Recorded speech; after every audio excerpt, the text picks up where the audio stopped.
Delayed replies. Reveal discomfort. Delayed replies often reveal a kind of discomfort people do not want to admit. It is one of the quietest signs in human behavior, but it can expose more than a direct answer. When someone who usually replies quickly suddenly takes longer, especially after a personal question, emotional message, or uncomfortable topic, the delay may be their nervous system trying to protect them. This does not always mean they are lying or avoiding you completely. Sometimes it means your message touched something they were not ready to face. They may feel guilty, unsure, pressured, embarrassed, attracted, annoyed, or emotionally exposed. Instead of responding immediately, they pause so they can control how much of themselves you are allowed to see. The creepy part is that silence can become its own confession. A person may later say, "I was busy," but if the delay always happens around the same kind of conversation, the pattern tells a deeper story. They may reply quickly to jokes, simple questions, or casual talk, but suddenly disappear when the conversation becomes honest, intimate, or tense. Delayed replies can also be used as quiet control. Some people intentionally make others wait because they know uncertainty creates emotional hunger. The longer you wait, the more you think about them, question yourself, and replay what you said. That is why timing matters. One late reply means little. A repeated change in response time reveals emotional pressure. When someone's replies slow down around certain topics, their silence may be showing you the exact place their words are trying to hide. Over-explaining can signal self-protection. Over-explaining can signal self-protection because people rarely add too many details for no reason. When someone gives a long answer to a simple question, they may not just be sharing information. They may be trying to protect their image, reduce suspicion, avoid judgment, or control how you interpret them before you have the chance to question anything. This behavior often appears when a person feels emotionally unsafe. A simple, "Where were you?" can suddenly become a full story with times, names, locations, excuses, and unnecessary background. Sometimes the person is telling the truth, but the extra details reveal anxiety. They may be afraid of being misunderstood, accused, rejected, or seen in a bad light. The creepy part is that over-explaining can expose the exact place where someone feels vulnerable. They may sound confident on the surface, but the need to keep talking shows an inner pressure to convince you. It is as if silence feels dangerous to them. They keep filling the space because they fear that if they stop, you might notice something they are trying to hide. Over-explaining can also come from past experiences. People who were often blamed, doubted, or punished may learn to defend themselves before anyone attacks.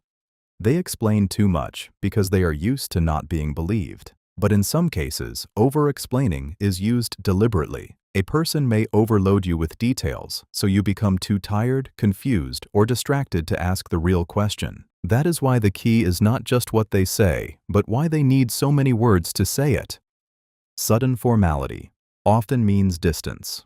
Sudden formality often means distance because people usually become more careful when they no longer feel emotionally open. When someone who used to speak warmly, casually, or playfully suddenly starts sounding polite, stiff, or overly proper, it may be a sign that something has changed inside them. The words may still be respectful, but the warmth has been quietly removed. This shift can feel unsettling because it often happens before the person explains what is wrong. They may stop using nicknames, reduce jokes, avoid personal language, and answer in a clean, controlled way. Instead of saying what they feel, they create a wall made of manners. On the surface, nothing looks aggressive, but emotionally, you can feel the space growing. The creepy part is that formality can be a silent warning. A person may still reply, still smile, and still act civil, yet their tone tells you they have pulled part of themselves away. They are no longer speaking to connect. They are speaking to maintain distance without causing open conflict. Sometimes this happens because they are hurt and do not want to appear emotional. Other times they are disappointed, offended, uncomfortable, or preparing to detach. Formality gives them control. It allows them to stay present while becoming less available. It can also be used as quiet punishment. By removing warmth, they make you feel the loss without directly saying anything. That is why sudden formality should not be ignored. When someone's language becomes colder than the relationship used to be, their politeness may be hiding emotional withdrawal. First reactions are usually honest. First reactions are usually honest because they happen before a person has enough time to edit themselves. In the first few seconds, before the polite smile, the careful explanation, or the controlled answer appears, the face often reveals what the mind is truly processing. A quick pause, a flash of irritation, a sudden smile, widened eyes, or a small change in tone can expose the emotions someone may later try to cover. This is why first reactions can feel so powerful. They are not always complete truth, but they often show the first emotional truth. A person may later say they are happy for you, but their first look may show envy. They may say they are not upset, but their first silence may show hurt. They may pretend they expected something, but their first expression may reveal shock. The creepy part is that people often correct themselves so quickly that you almost doubt what you saw. 1 second, their face changes. The next second, they are smiling, explaining, or acting normal again. That tiny emotional leak can disappear fast, but it may tell you more than the polished response that follows. First reactions matter because they come from instinct. The brain feels before it performs. People can rehearse words, but they cannot always rehearse the first emotional flicker that appears when something touches pride, fear, attraction, guilt, or insecurity. That is why paying attention to the beginning of a response is important. The second reaction is often social. The first reaction is often emotional. When someone quickly fixes their face, tone, or words, the truth may have already appeared. Repeating your words buys time. Repeating your words buys time because people often echo a question when their mind needs a few extra seconds to prepare a safe response. It may sound innocent, but it can reveal that something inside them paused. Instead of answering directly, they repeat what you said so they can think, adjust their tone, hide their first reaction, or decide how much truth they want to give. For example, if you ask, "Did you talk to him yesterday?" and they respond, "Did I talk to him yesterday?" They may not simply be clarifying. Their brain may be searching for the best version of the answer. That tiny repetition gives them space to choose whether to be honest, vague, defensive, or strategic. The creepy part is that the repeated words can feel normal, yet they may be covering a mental scramble. In that brief moment, the person may be calculating consequences. What do you already know? How much should they admit? Will the answer make them look guilty, weak, interested, jealous, or exposed? This does not always mean someone is lying. Sometimes people repeat words because they are surprised, confused, nervous, or emotionally hit by the question. But when it happens around sensitive topics, it can reveal pressure beneath the surface. Repeating your words can also be a subtle way to shift control. By echoing the question, they slow the conversation down and make you wait for their answer. That is why the pause matters. When someone repeats your exact words before responding, listen closely to what comes next. Their delay may reveal the answer before their mouth does. Looking away can mean strong emotion. Looking away can mean strong emotion because the eyes often disconnect when the mind is overwhelmed. Many people assume that avoiding eye contact always means someone is lying, but that is too simple. Sometimes a person looks away because the feeling inside them is too intense to hold while also facing you directly. Eye contact creates emotional pressure. When someone is angry, hurt, attracted, ashamed, nervous, or close to crying, looking into your eyes can make the feeling stronger. So they turn away, stare at the floor, look at their phone, glance around the room, or focus on something meaningless just to keep themselves steady. The creepy part is that the direction of their eyes can expose what their mouth refuses to admit. They may say, "It's nothing," while looking away, because it is not nothing. They may say, "I'm not upset," while avoiding your face because your presence is making the emotion harder to hide. Their words may deny the feeling, but their eyes are trying to escape it. Looking away can also happen when someone feels seen too deeply. A direct question, a painful truth, or an unexpected compliment can make them break eye contact because it touches a part of them they were not prepared to reveal. This does not mean every glance away is meaningful. People look away when thinking, distracted, tired, or uncomfortable. The real signal appears when the eye contact changes suddenly around one specific topic. When someone looks away, at the exact moment emotions rise, their eyes may be protecting the truth before their words can cover it. "I'm fine" often closes conversation. "I'm fine" often closes conversation because it is rarely just a simple answer when spoken with tension, distance, or emotional flatness. Many people use it when they do not want to explain what they feel, do not trust the listener with the full truth, or are too overwhelmed to put their emotions into words. It sounds calm on the surface, but underneath, it can be a locked door.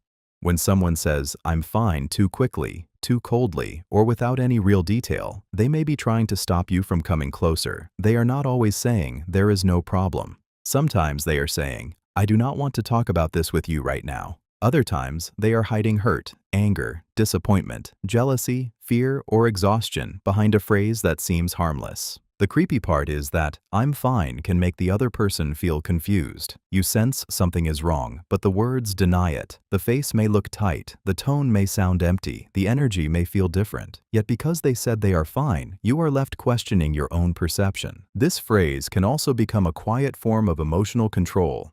Some people use "I'm fine" to punish without explaining, making you guess what happened and chase the answer. But sometimes, it is self-protection. People who have been ignored, mocked, or punished for expressing emotions may learn to hide everything behind those two words. That is why "I'm fine" should be read through tone, timing, and pattern. The phrase may close the conversation, but the emotion often remains wide open. Defensiveness can reveal insecurity. Defensiveness can reveal insecurity because people often protect the parts of themselves that feel most fragile. When someone reacts too strongly to a simple comment, harmless question, or gentle correction, the reaction may not be about the moment itself. It may be about something deeper they already fear is true. A secure person can usually hear feedback without feeling destroyed by it. But an insecure person may hear feedback as an attack, even when it was not meant that way. A simple, "Why did you do it like that?" can suddenly turn into excuses, anger, blame, sarcasm, or withdrawal. Their mind does not hear curiosity, it hears judgment. The creepy part is that defensiveness can point directly to the wound. If someone becomes defensive whenever intelligence is questioned, they may secretly fear looking foolish. If they become defensive around loyalty, they may fear being seen as untrustworthy. If they overreact to comments about success, appearance, money, or competence, that reaction may reveal where their confidence is weakest. Defensiveness is not always guilt. Sometimes it is fear. Sometimes it is shame. Sometimes it comes from years of being criticized, compared, embarrassed, or made to feel never good enough. So when a new person says something small, their body reacts as if an old pain has returned. But defensiveness can also be used to shut people down. Some people attack quickly because they know it makes others stop asking questions. That is why defensive reactions matter. When someone protects a topic too aggressively, they may be showing you the exact place where their ego feels unsafe. Tone changes before words do. Tone changes before words do, because the voice often exposes emotion before the mind has time to organize a believable sentence. A person can choose their words carefully, but their tone usually reacts first. It can become colder, sharper, softer, quieter, faster, slower, or strangely flat when something inside them has shifted. This is why tone is one of the easiest ways to read people. Someone may say, "I'm not angry," but their voice may already sound tight. They may say, "That's okay," but the warmth may be gone. They may say, "I understand," while their tone carries disappointment, resentment, jealousy, or distance. The words try to behave, but the voice leaks the truth. The creepy part is that people often do not realize their tone has changed. They think they are hiding the emotion well because the sentence sounds normal, but the emotional temperature has already dropped or risen. You can feel it before you can explain it. That is why a simple reply can suddenly feel heavy, even when nothing openly rude was said. Tone changes often happen around sensitive topics. Mention the wrong name, ask the wrong question, touch a hidden insecurity, or bring up a memory they have not processed, and the voice may shift before the person even notices. This does not mean every tone change is dangerous. People can be tired, distracted, or stressed, but when the same tone appears around the same topic, it becomes a pattern. When someone's voice changes before their words admit anything, their tone may already be telling the truth their mouth is still trying to manage.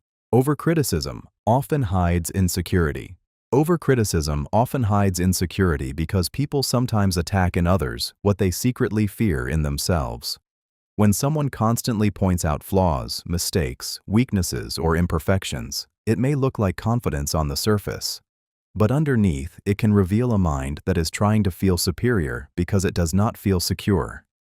A person who feels deeply comfortable with themselves usually does not need to tear everyone else apart. But an insecure person may use criticism as a shield. If they can make another person feel small, they temporarily feel bigger. If they can expose someone else's weakness, they do not have to sit with their own. Their judgment becomes a way of escaping self-reflection. The creepy part is that overcritical people often reveal their private fears through the things they attack most. Someone who constantly mocks people's appearance may be deeply worried about their own. Someone who criticizes intelligence may fear looking foolish. Someone who attacks ambition may feel behind in life. Their criticism can become a map of their hidden wounds. Overcriticism can also create control. By making others feel watched, judged, or never good enough, the critical person becomes the emotional authority in the room. People begin adjusting themselves to avoid being attacked, and that gives the critic power. But sometimes, overcriticism comes from old pain. People who grew up being judged may learn to judge first, believing it protects them from being judged later. That is why constant criticism should be listened to carefully. The person may think they are exposing everyone else, but they may actually be revealing themselves. Talking without answering avoids truth. Talking without answering avoids truth because people sometimes use words as a hiding place. When someone keeps speaking but never directly responds to the question, they may not be confused. They may be carefully moving around the answer they do not want to give. The conversation sounds active, but the truth stays untouched. This behavior can appear very subtle. You ask a direct question, and instead of a clear answer, they give background, explanations, emotional reactions, jokes, complaints, or unrelated details. They may talk about how unfair the question is, how complicated the situation is, or how much they have been dealing with. But underneath all that talking, the original question remains unanswered. The creepy part is that this can make you feel mentally trapped. Because they are speaking, it seems like they are cooperating. But because they are not answering, you leave the conversation with more confusion than clarity. They fill the room with language while quietly starving you of truth. Sometimes this happens because the person is scared. They may fear consequences, rejection, shame, conflict, or exposure. Other times, they may not want to admit something even to themselves. So they talk around the truth until the conversation becomes too tiring to continue. But in darker situations, talking without answering is a control tactic. A person may deliberately overload you with words so you forget the original question or feel guilty for asking it. That is why directness matters. When someone speaks a lot but still leaves you unsure, pay attention. The missing answer may be more revealing than everything they actually said. Fast replies reveal priorities. Fast replies reveal priorities because people usually respond quickly to what feels important, interesting, urgent, or emotionally rewarding to them. A fast reply is not always proof of love, loyalty, or deep interest, but it often shows where someone's attention naturally goes. In a world full of distractions, people still make time for what they do not want to lose. This is why response speed can reveal more than polite words. Someone may say they are too busy for everyone, but reply instantly to one person. They may ignore difficult conversations for hours, then answer casual messages within seconds. They may claim not to care, yet respond quickly whenever a certain name, topic, or opportunity appears. Their timing exposes what their mouth may try to minimize. The creepy part is that priorities often show up before people admit them. A person may not tell you who matters most, what excites them, or what they are secretly watching closely, but their phone habits, reply speed, and attention patterns quietly reveal it. They may not notice that their behavior is confessing what their words are hiding. Fast replies can also reveal emotional dependence. When someone answers immediately every time, they may be eager, attached, anxious, afraid of losing connection, or trying hard to stay important in your mind. What looks like availability may sometimes be fear wearing the mask of attention, but one quick reply means little. The real truth is in the pattern. When someone consistently responds faster to certain people, certain topics, or certain emotions, they are showing you what has power over them. Their speed tells you where their attention lives. Sudden silence shows something landed. Sudden silence shows something landed because people usually go quiet when a word, question, memory, or truth touches a place they were not prepared to expose. In normal conversation, energy flows naturally. People respond, react, explain, laugh, defend, or move the discussion forward. But when someone suddenly becomes quiet, especially after something specific was said, the silence may be the emotional impact showing itself. This kind of silence is different from ordinary thinking. It has weight. The person may stop smiling, look away, pause too long, change their breathing, or seem mentally absent for a moment. Their mouth does not answer because their emotions are busy reacting first. Something you said may have triggered guilt, shame, hurt, attraction, jealousy, fear, regret, or a memory they did not expect to feel. The creepy part is that silence can reveal exactly where the truth touched them. They may not admit it. They may later act normal, laugh it off, or change the subject. But that first quiet pause often shows that something reached deeper than they wanted you to know. Sudden silence can also happen when someone realizes you noticed something they were trying to hide. A direct observation, a familiar name, or a simple question can make them freeze because their mind is quickly deciding what to reveal and what to protect. This does not mean every silence is suspicious. People can be tired, distracted, or simply thinking, but when silence appears immediately after a certain statement, it deserves attention. When someone suddenly goes quiet, the conversation may have stopped, but something inside them has started speaking. Smiling can hide discomfort. Smiling can hide discomfort because people often use a smile to cover emotions they do not want others to notice. A smile is usually seen as a sign of happiness, friendliness, or agreement, but in human behavior, it can also be a mask. Sometimes people smile when they feel nervous, embarrassed, trapped, intimidated, ashamed, or emotionally unsafe. This is why a smile should never be read alone. Someone may smile while their eyes look tense, their body pulls away, or their voice becomes smaller. They may laugh softly after an insult, smile during an awkward question, or grin when they are actually trying not to show pain. The face performs calmness, while the body quietly reveals pressure. The creepy part is that discomfort smiles can fool almost everyone. A person may look polite, easygoing, and unbothered, while inside they are trying to survive the moment without making it obvious. They may smile because they do not want conflict. They may smile because they fear being judged. They may smile because they have learned that showing discomfort makes other people uncomfortable. Smiling can also be used to escape emotional exposure. Instead of saying, "That hurt me," a person smiles and changes the subject. Instead of admitting fear, they laugh. Instead of showing anger, they pretend it was nothing. But the truth often appears in the mismatch. If the smile does not reach the eyes, if it disappears too quickly, or if it appears during tension, it may not be happiness. When someone smiles at the wrong moment, their face may be hiding what their emotions are struggling to contain. Interrupting can come from anxiety. Interrupting can come from anxiety because some people speak over others, not because they want to be rude, but because their mind is racing faster than the conversation. When someone feels nervous, overstimulated, afraid of being misunderstood, or desperate to explain themselves, they may jump in before the other person finishes. It is not always dominance. Sometimes it is panic, trying to sound like confidence. This often happens when a person feels emotionally unsafe in a conversation. They may fear that if they wait too long, they will forget their point, lose control, be judged unfairly, or not get a chance to defend themselves. So they interrupt quickly, trying to protect their position before the conversation moves away from them. The creepy part is that interrupting can reveal the pressure someone is carrying inside. Their mouth moves before their patience does.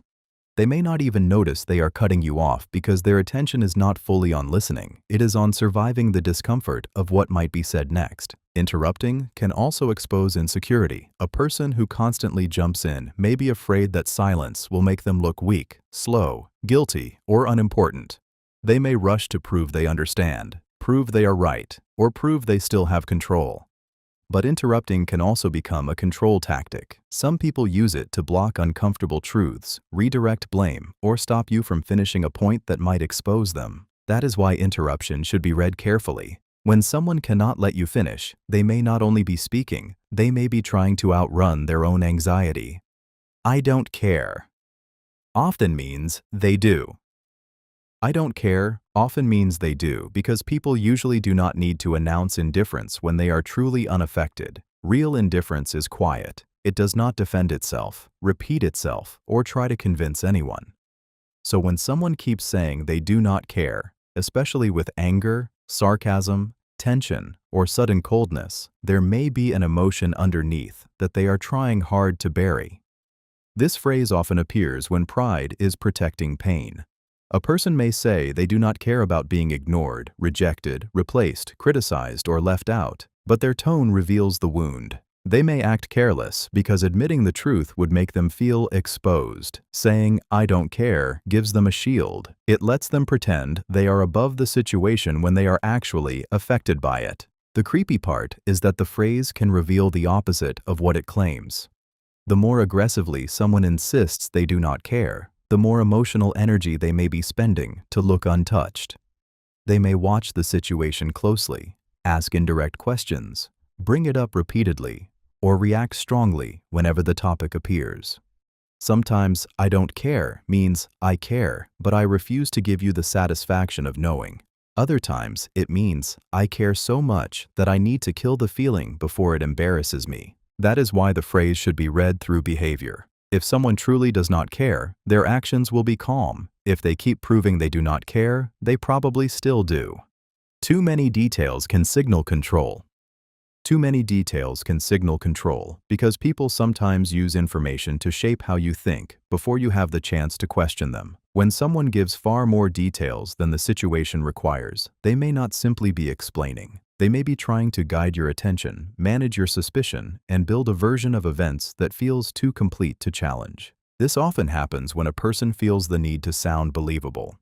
Instead of answering simply, they add names, times, places, side stories, emotions, and unnecessary explanations. The story becomes so full that you begin focusing on the details instead of the main issue. That is where the control begins. The more they give you to process, the harder it becomes to notice what they are not saying.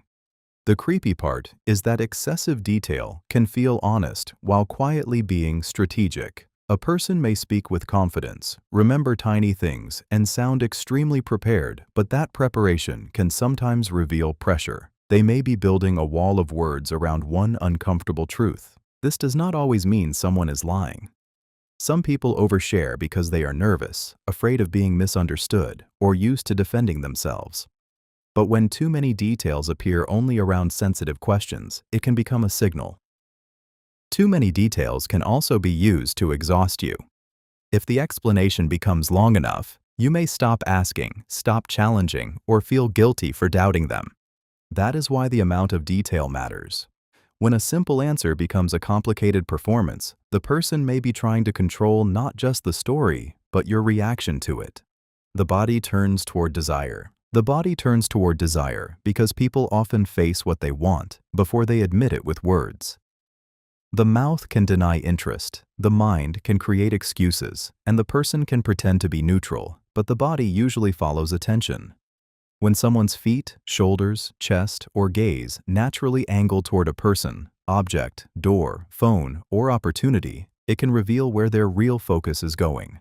This is one of the quietest signs of human behavior. In a group, someone may claim they are not interested in a certain person, yet their body keeps shifting in that direction. They may say they are done with a conversation, but their feet remain pointed toward the person speaking. They may pretend not to care about a message, but their body leans toward the phone the moment it lights up. The creepy part is that the body can betray desire before the person has decided what to do with it. Attraction, curiosity, hunger for approval, fear of missing out, or the need to escape can all show up through physical orientation. The body moves toward what feels rewarding and away from what feels threatening, even when the face tries to stay controlled. This does not mean every body angle has deep meaning. People shift because of comfort, space, habit, or distraction. But when the body repeatedly turns toward the same person or thing, especially during important moments, it becomes harder to ignore. When someone's words say one thing but their body keeps pointing somewhere else, their direction may be revealing the desire they are trying not to confess. I'm honest can seek trust. I'm honest can seek trust because people who truly live with honesty usually do not need to keep announcing it. Their behavior proves it quietly. So when someone repeatedly tells you, I'm honest, I'm real, or I always tell the truth, they may not only be describing themselves, they may be trying to guide how you see them before their actions have earned that belief. This phrase can appear harmless, even reassuring, but sometimes it is used to lower your guard. A person may say it before revealing something, defending themselves, selling an idea, or asking you to believe a story. Instead of letting trust grow naturally, they try to create it instantly with a label. They want the word honest to stand in for proof. The creepy part is that people often use strong declarations around the exact thing they fear you might question. Someone who keeps saying they are loyal may know their behavior looks suspicious. Someone who keeps saying they are different may be trying to separate themselves from the very pattern they are repeating. Someone who keeps saying they are honest may sense that trust is not fully there. This does not mean every person who says, I'm honest, is lying. Sometimes people say it because they value directness or because they have been unfairly doubted before. But when the phrase appears too often, too quickly, or right before pressure, it deserves attention. Real honesty is usually consistent, calm, and shown over time. When someone keeps asking you to trust their honesty, they may be trying to create trust faster than their behavior has earned it. Avoided eye contact marks sensitivity. Avoided eye contact marks sensitivity because people often look away when a topic touches something emotionally active inside them. Eye contact is not just visual contact. It can feel like exposure. When someone avoids your eyes at a specific moment, especially after a certain question, name, memory, or accusation, they may be trying to keep their emotions from becoming visible. This does not always mean they are lying. That is the mistake many people make. A person can avoid eye contact because they feel ashamed, nervous, attracted, embarrassed, intimidated, guilty, hurt, or overwhelmed. Sometimes the eyes move away because direct attention makes the feeling stronger. Looking at you might make them cry, smile, confess, defend themselves, or reveal more than they planned. The creepy part is that avoided eye contact can expose the exact topic that has power over someone. They may look directly at you during casual conversation, jokes, or simple questions. But the moment you mention a certain person, a certain event, or a certain truth, their eyes suddenly drop. That small movement can show where their emotional pressure lives. Avoided eye contact can also be self-protection. Some people have learned that being seen too clearly is dangerous. So when a conversation becomes personal, their eyes disconnect before their words do. But context matters. People also look away when thinking, distracted, tired, or uncomfortable in general. The real signal is the pattern. When someone avoids eye contact only around certain subjects, their gaze may be protecting something sensitive. When the eyes cannot stay, the emotion may already be too close to the surface. Sarcasm can hide vulnerability. Sarcasm can hide vulnerability because people often turn pain into a joke when they do not feel safe enough to say what they really mean. On the surface, sarcasm sounds playful, sharp, or careless. But underneath, it can carry embarrassment, jealousy, disappointment, fear, attraction, sadness, or resentment that the person is trying to disguise. This is why sarcastic comments can feel strangely heavy. Someone may say, "Wow, must be nice to be important," when they actually feel ignored. They may joke, "Don't worry, nobody listens to me anyway," when they secretly feel unseen. They may laugh while saying something bitter because direct honesty would make them feel too exposed. The creepy part is that sarcasm lets people confess without fully confessing. They can reveal a real feeling, then hide behind humor if you notice it. If you react seriously, they can say, "I was just joking." If you ignore it, they get to release the emotion without facing the risk of being honest. Sarcasm also gives people control. It allows them to stay emotionally protected while still testing your reaction. They can see whether you care, whether you notice, whether you feel guilty, or whether you will come closer. This does not mean every sarcastic comment is deep. Some people are naturally witty or playful, but when sarcasm appears around the same topic, person, or wound, it usually means something is being protected. When someone keeps wrapping truth in jokes, their sarcasm may not be humor. It may be vulnerability wearing armor. Mirroring shows comfort. Mirroring shows comfort because people naturally copy the behavior of those they feel connected to, safe with, or emotionally aligned with. It can happen so subtly that neither person notices it. One person leans forward and the other slowly does the same. One speaks softly and the other lowers their voice. One laughs in a certain rhythm, uses certain phrases, or shifts posture, and the other begins to match them without planning it. This happens because the human brain is wired for connection. When people feel comfortable around someone, they often begin to move, speak, and react in similar ways. It is the body's quiet way of saying, "I feel in sync with you."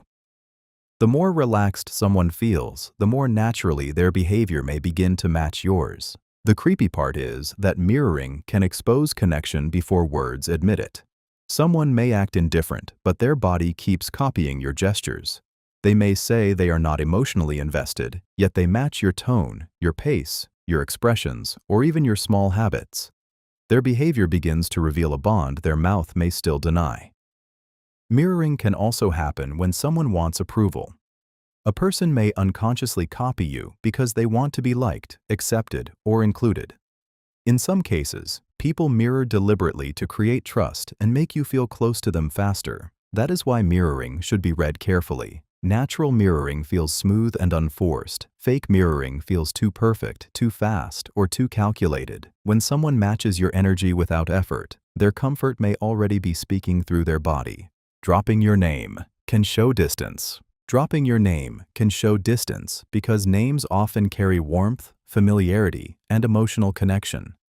When someone used to call you by your name, nickname, or a personal term and suddenly stops, the change may not be random. It can reveal that they are pulling back emotionally, creating space, or trying to make the relationship feel less close than it once did. A person's use of your name can feel small, but it often shows how they position you in their mind. When people feel connected, they naturally personalize the conversation. They say your name with ease. They use softer labels, familiar expressions, or small verbal habits that make the interaction feel close. But when distance begins, that personal language may disappear first. The creepy part is that the relationship can sound polite while quietly becoming colder. They may still respond, still speak kindly, and still act normal, but the emotional signature is missing. Instead of saying your name, they speak generally. Instead of sounding familiar, they sound controlled. The words continue, but the closeness has been removed. Sometimes this happens because the person is hurt, disappointed, or trying not to feel attached. Other times, they are preparing to detach and do not want to keep feeding the emotional bond.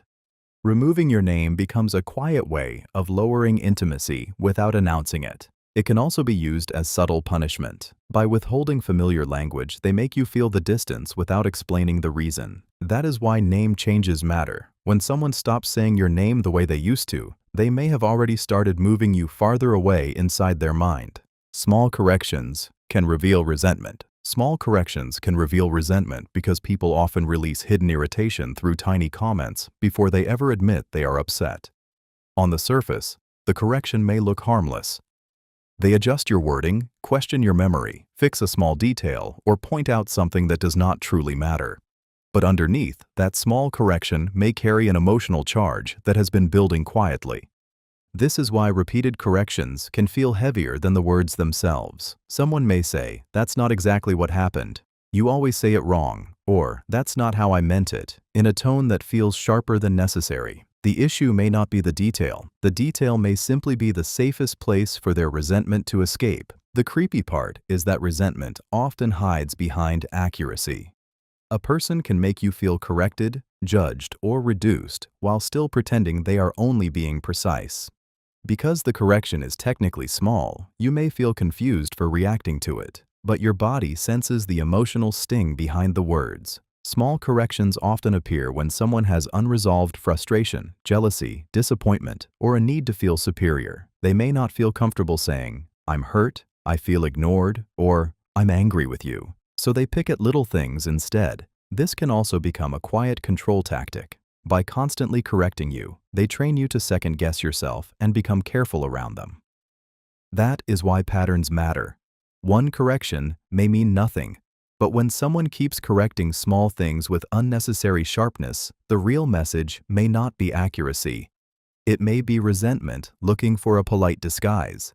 Energy shifts show comfort levels.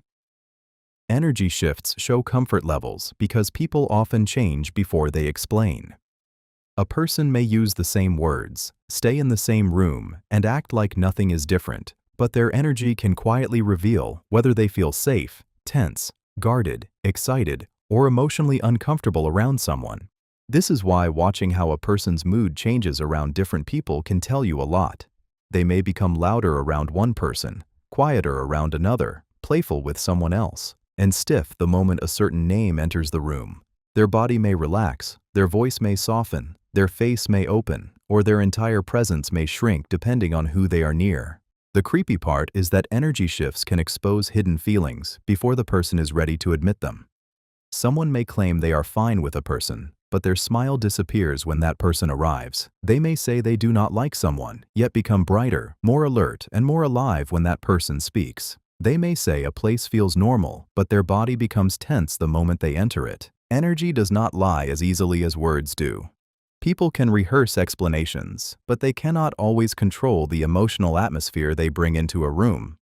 This does not mean every shift is deep. People can be tired, distracted, stressed, or simply adjusting to the environment. But when the same change happens repeatedly around the same person, topic, or situation, it becomes meaningful. When someone's energy rises, drops, tightens, or softens in a pattern, their comfort level may already be telling the story their words are avoiding. Feelings outlast exact words. Feelings outlast exact words because people may forget the sentence you used, but they rarely forget the emotional mark it left behind. Human memory does not store conversations like a perfect recording. It stores the atmosphere, the tone, the timing, the look on your face, and the way someone felt in their body while listening to you. This is why a person may not remember exactly what hurt them, but they remember feeling dismissed, embarrassed, ignored, unsafe, or small. They may not be able to quote your words perfectly, but their nervous system remembers the emotional experience. The words fade, but the feeling stays behind like a shadow. The creepy part is that you can affect someone more deeply than you realize.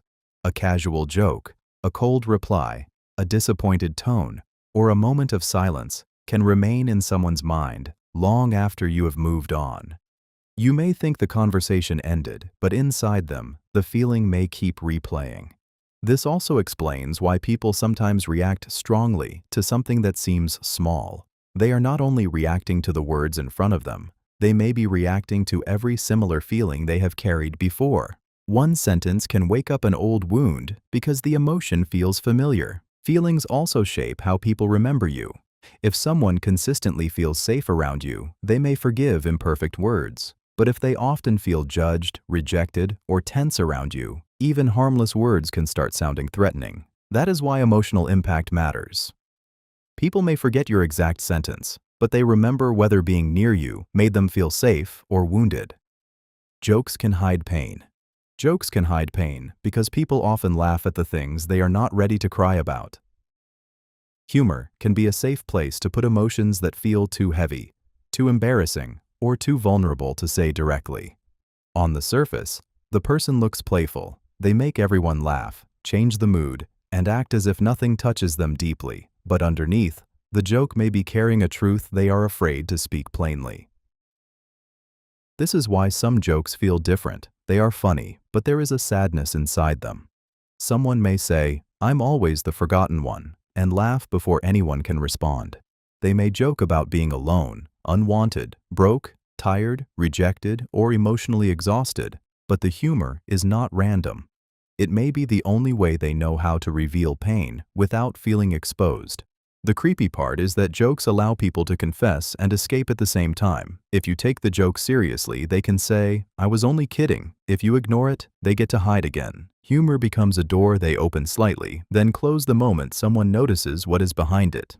Jokes can also be a survival habit. People who were dismissed, mocked, or punished for showing pain may learn to make their suffering entertaining so nobody sees how much it hurts. That is why repeated jokes about the same wound should not be ignored. When someone keeps laughing about the same painful thing, they may not be trying to be funny. They may be asking to be understood without having to beg. Avoiding yes/no avoids responsibility. Avoiding yes or no avoids responsibility because a direct answer creates a clear position, and some people do not want to be held to one. When someone dodges a simple question that only needs agreement or refusal, they may not be confused. They may be trying to keep their options open, protect their image, or escape the consequences of being fully honest. This behavior often appears when the truth might cost them something. You ask, "Do you want this?" And they say, "It depends." You ask, "Did you mean that?" And they start explaining everything except the answer. You ask, "Are you still interested?" And they give you a foggy response that leaves you unsure. The conversation continues, but clarity never arrives. The creepy part is that unclear answers can keep you emotionally trapped. A clean yes gives direction. A clean no gives closure. But a vague answer keeps you waiting, hoping, guessing, and adjusting yourself around someone who refuses to be clear. They avoid the weight of truth while you carry the weight of uncertainty. Sometimes people avoid yes or no because they fear conflict, rejection, guilt, or disappointing someone. They may not want to hurt you, so they choose softness over honesty. But softness without clarity can still wound deeply. In darker cases, avoiding direct answers becomes control. It lets a person benefit from your attention without making a real commitment. That is why vague answers matter. When someone repeatedly refuses to say yes or no, they may not be protecting your feelings. They may be protecting themselves from accountability. Gossip reveals hidden fears. Gossip reveals hidden fears because people often talk about others in ways that expose what they are secretly anxious about themselves. When someone constantly discusses another person's failure, appearance, relationship, money, reputation, or private mistake, they may not only be judging, they may be revealing the exact area where they feel threatened, insecure, or afraid of being judged too. Gossip can feel entertaining on the surface, but underneath, it often carries emotional information. A person who always talks about who is fake may secretly fear being exposed. Someone who constantly mocks another person's success may feel behind in life. Someone obsessed with other people's relationships may be terrified of being unwanted, replaced, or abandoned. The creepy part is that gossip can make people feel powerful while quietly exposing their weakness. By focusing on someone else's flaws, the gossiper gets a temporary escape from their own discomfort. They create distance between themselves and the thing they fear. It becomes easier to say, "Look at them," than to ask, "Why does this bother me so much?" Gossip can also be used to control social perception. Some people spread stories not because they care about truth, but because they want to shape how others see someone before that person can speak for themselves. But repeated gossip tells on the speaker. The topics they return to again and again often reveal their hidden worries, jealousies, and wounds. That is why gossip should be listened to carefully. A person may think they are exposing someone else, but they may actually be showing you what they fear people could one day say about them. Reactions to success. Expose insecurity. Reactions to success expose insecurity because people often reveal their hidden feelings when someone else rises. It is easy to act kind when nothing challenges the ego. But the moment another person wins, grows, gets praised, becomes noticed, or moves ahead, the reaction can show what has been hiding underneath the surface. A secure person can usually celebrate another person's success without feeling personally attacked by it. But an insecure person may feel someone else's progress as a reminder of their own fear, delay, or self-doubt. Instead of feeling happy, they may become quiet, dismissive, sarcastic, competitive, or suddenly critical. They may say, "It's not that big," "They got lucky," or "Anyone could have done that," because admitting admiration feels too painful. The creepy part is that success can expose emotions people thought they were hiding well.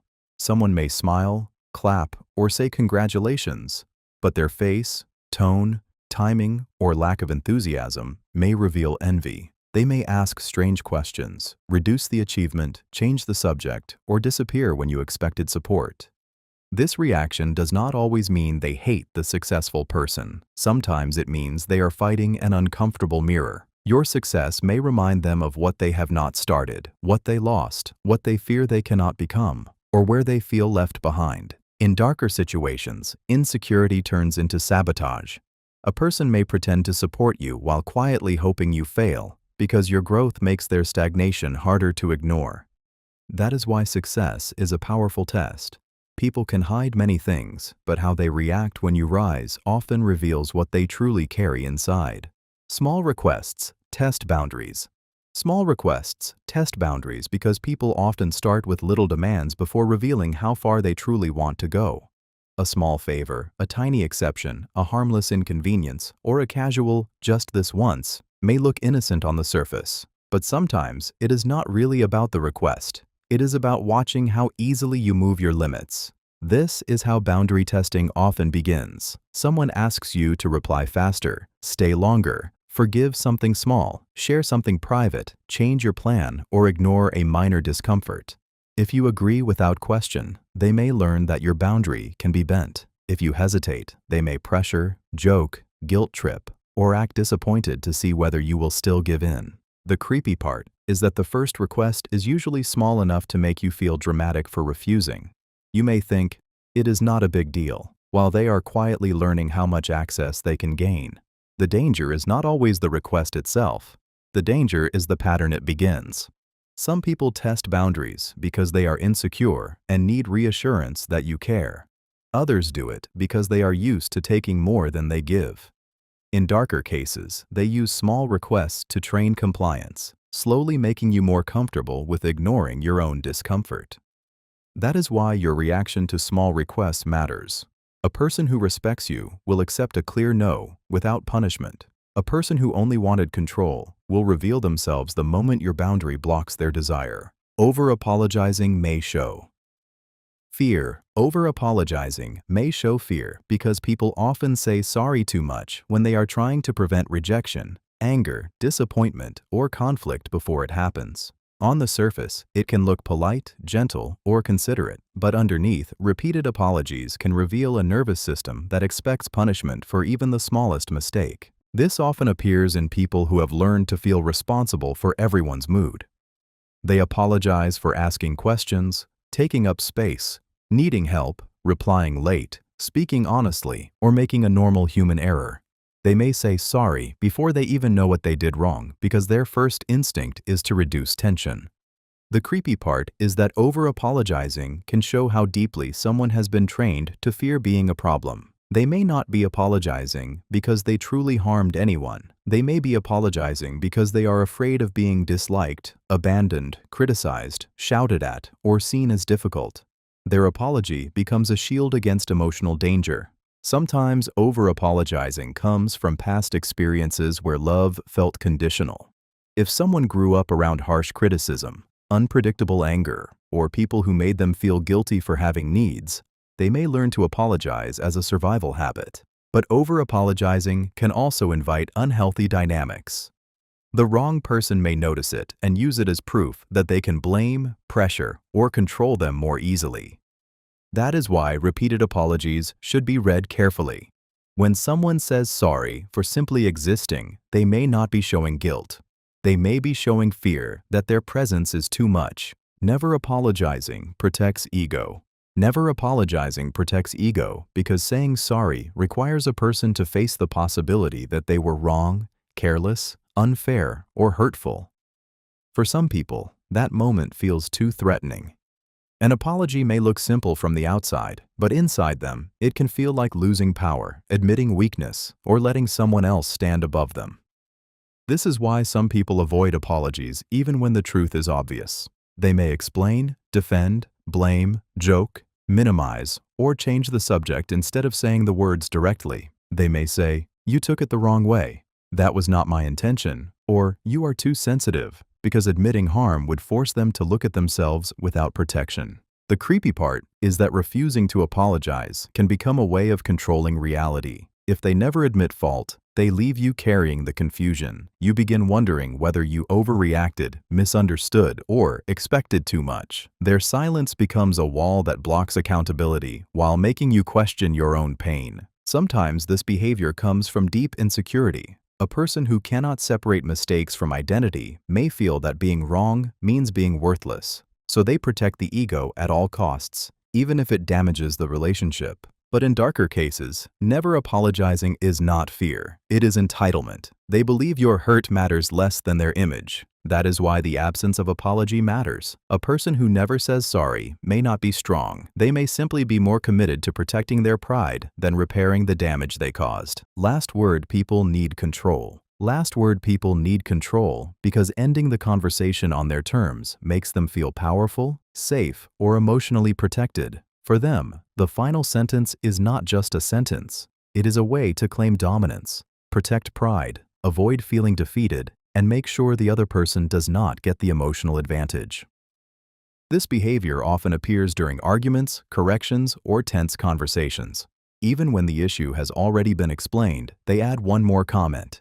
Even when the conversation is ending peacefully, they push in a final remark. They may repeat their point, twist your words, add sarcasm, or make a small cutting statement just so the silence belongs to them. The creepy part is that needing the last word can reveal how unsafe they feel when they are not in control. A calm ending may feel like losing. Silence may feel like surrender.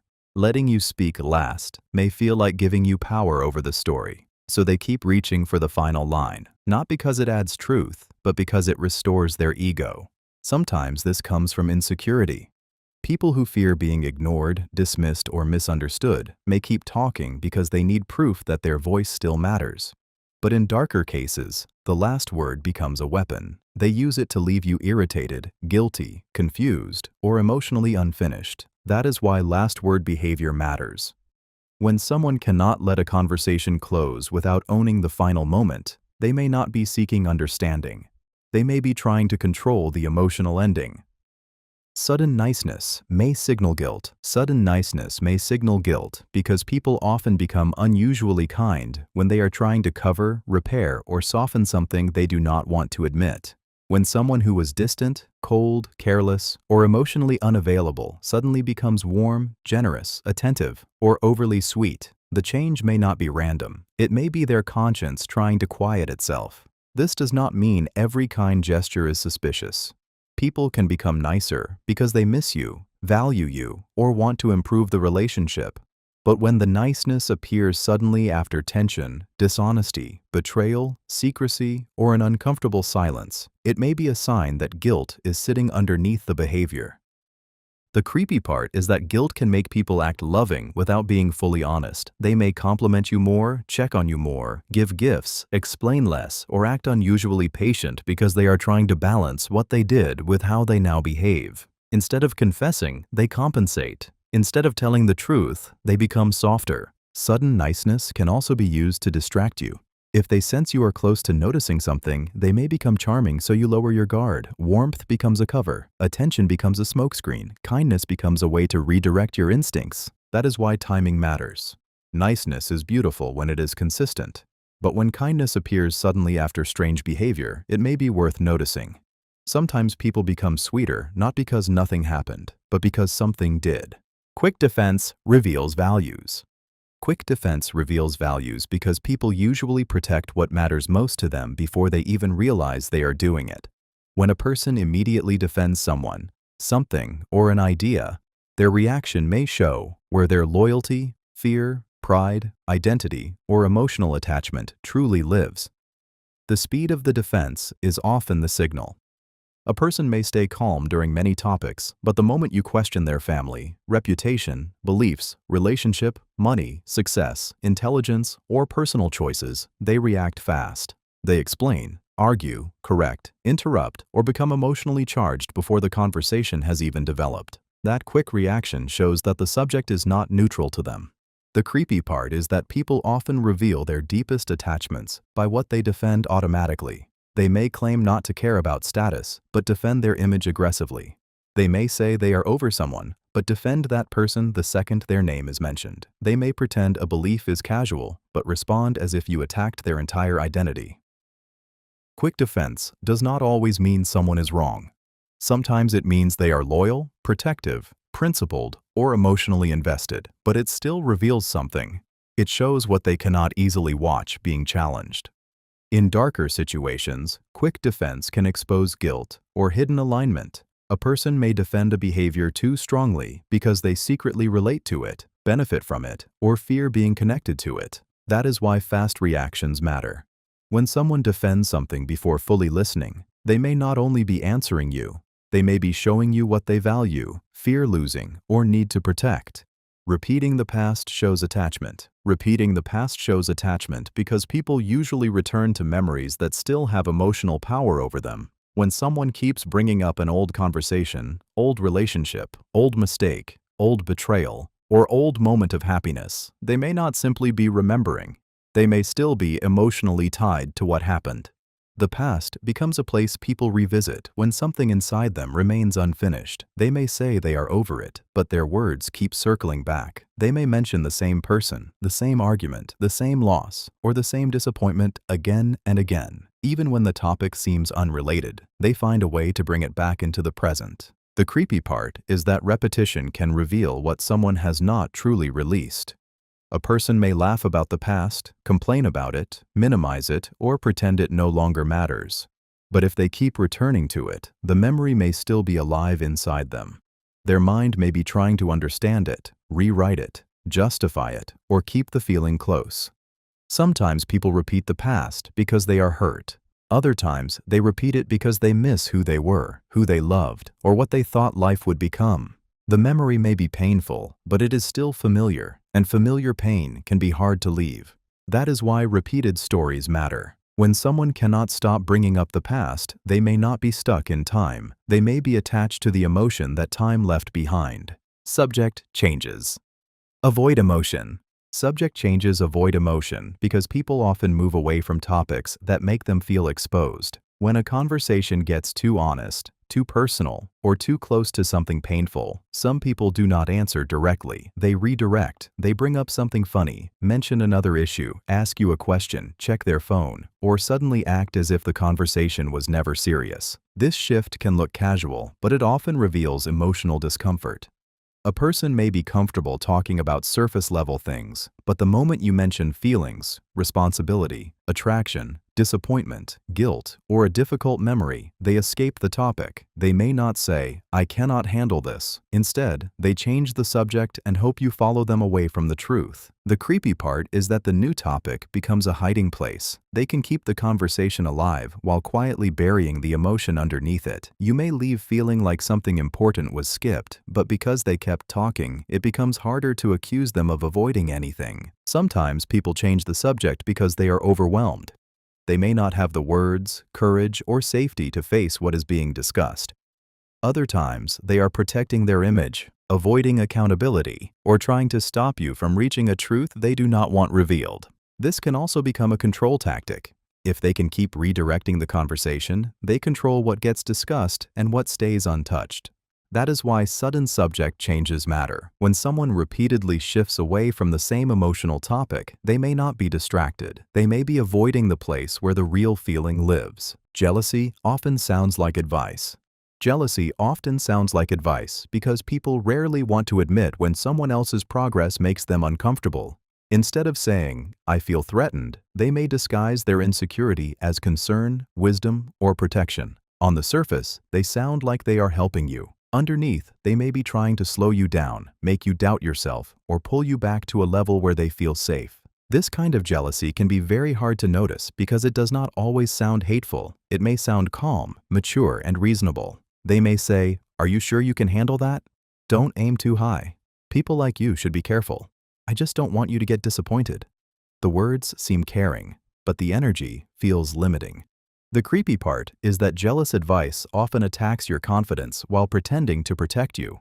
It does not openly destroy your dream. It gently weakens your belief in it. It plants hesitation in your mind, then calls itself realism. It makes fear sound like wisdom. Sometimes the person may not even realize they are jealous. Your ambition, relationship, success, attention, beauty, courage, or growth may remind them of what they have not done, what they lost, or what they secretly fear they cannot become. Real advice leaves you clearer, stronger, and more aware.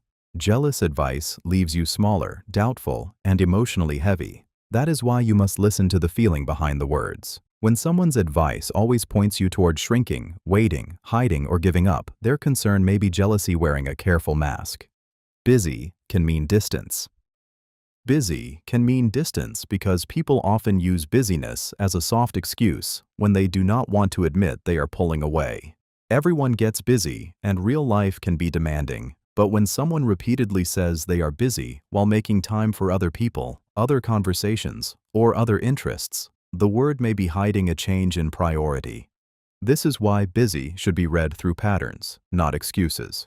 A person may be busy for a day, a week, or during a stressful season. That is normal. But when the same person who used to make time for you suddenly has no space, no energy, no effort, and no real explanation, their schedule may not be the only thing that changed. Their emotional availability may have changed too. The creepy part is that busy can sound harmless while quietly creating distance. It avoids confrontation. It does not sound cruel. It does not require honesty.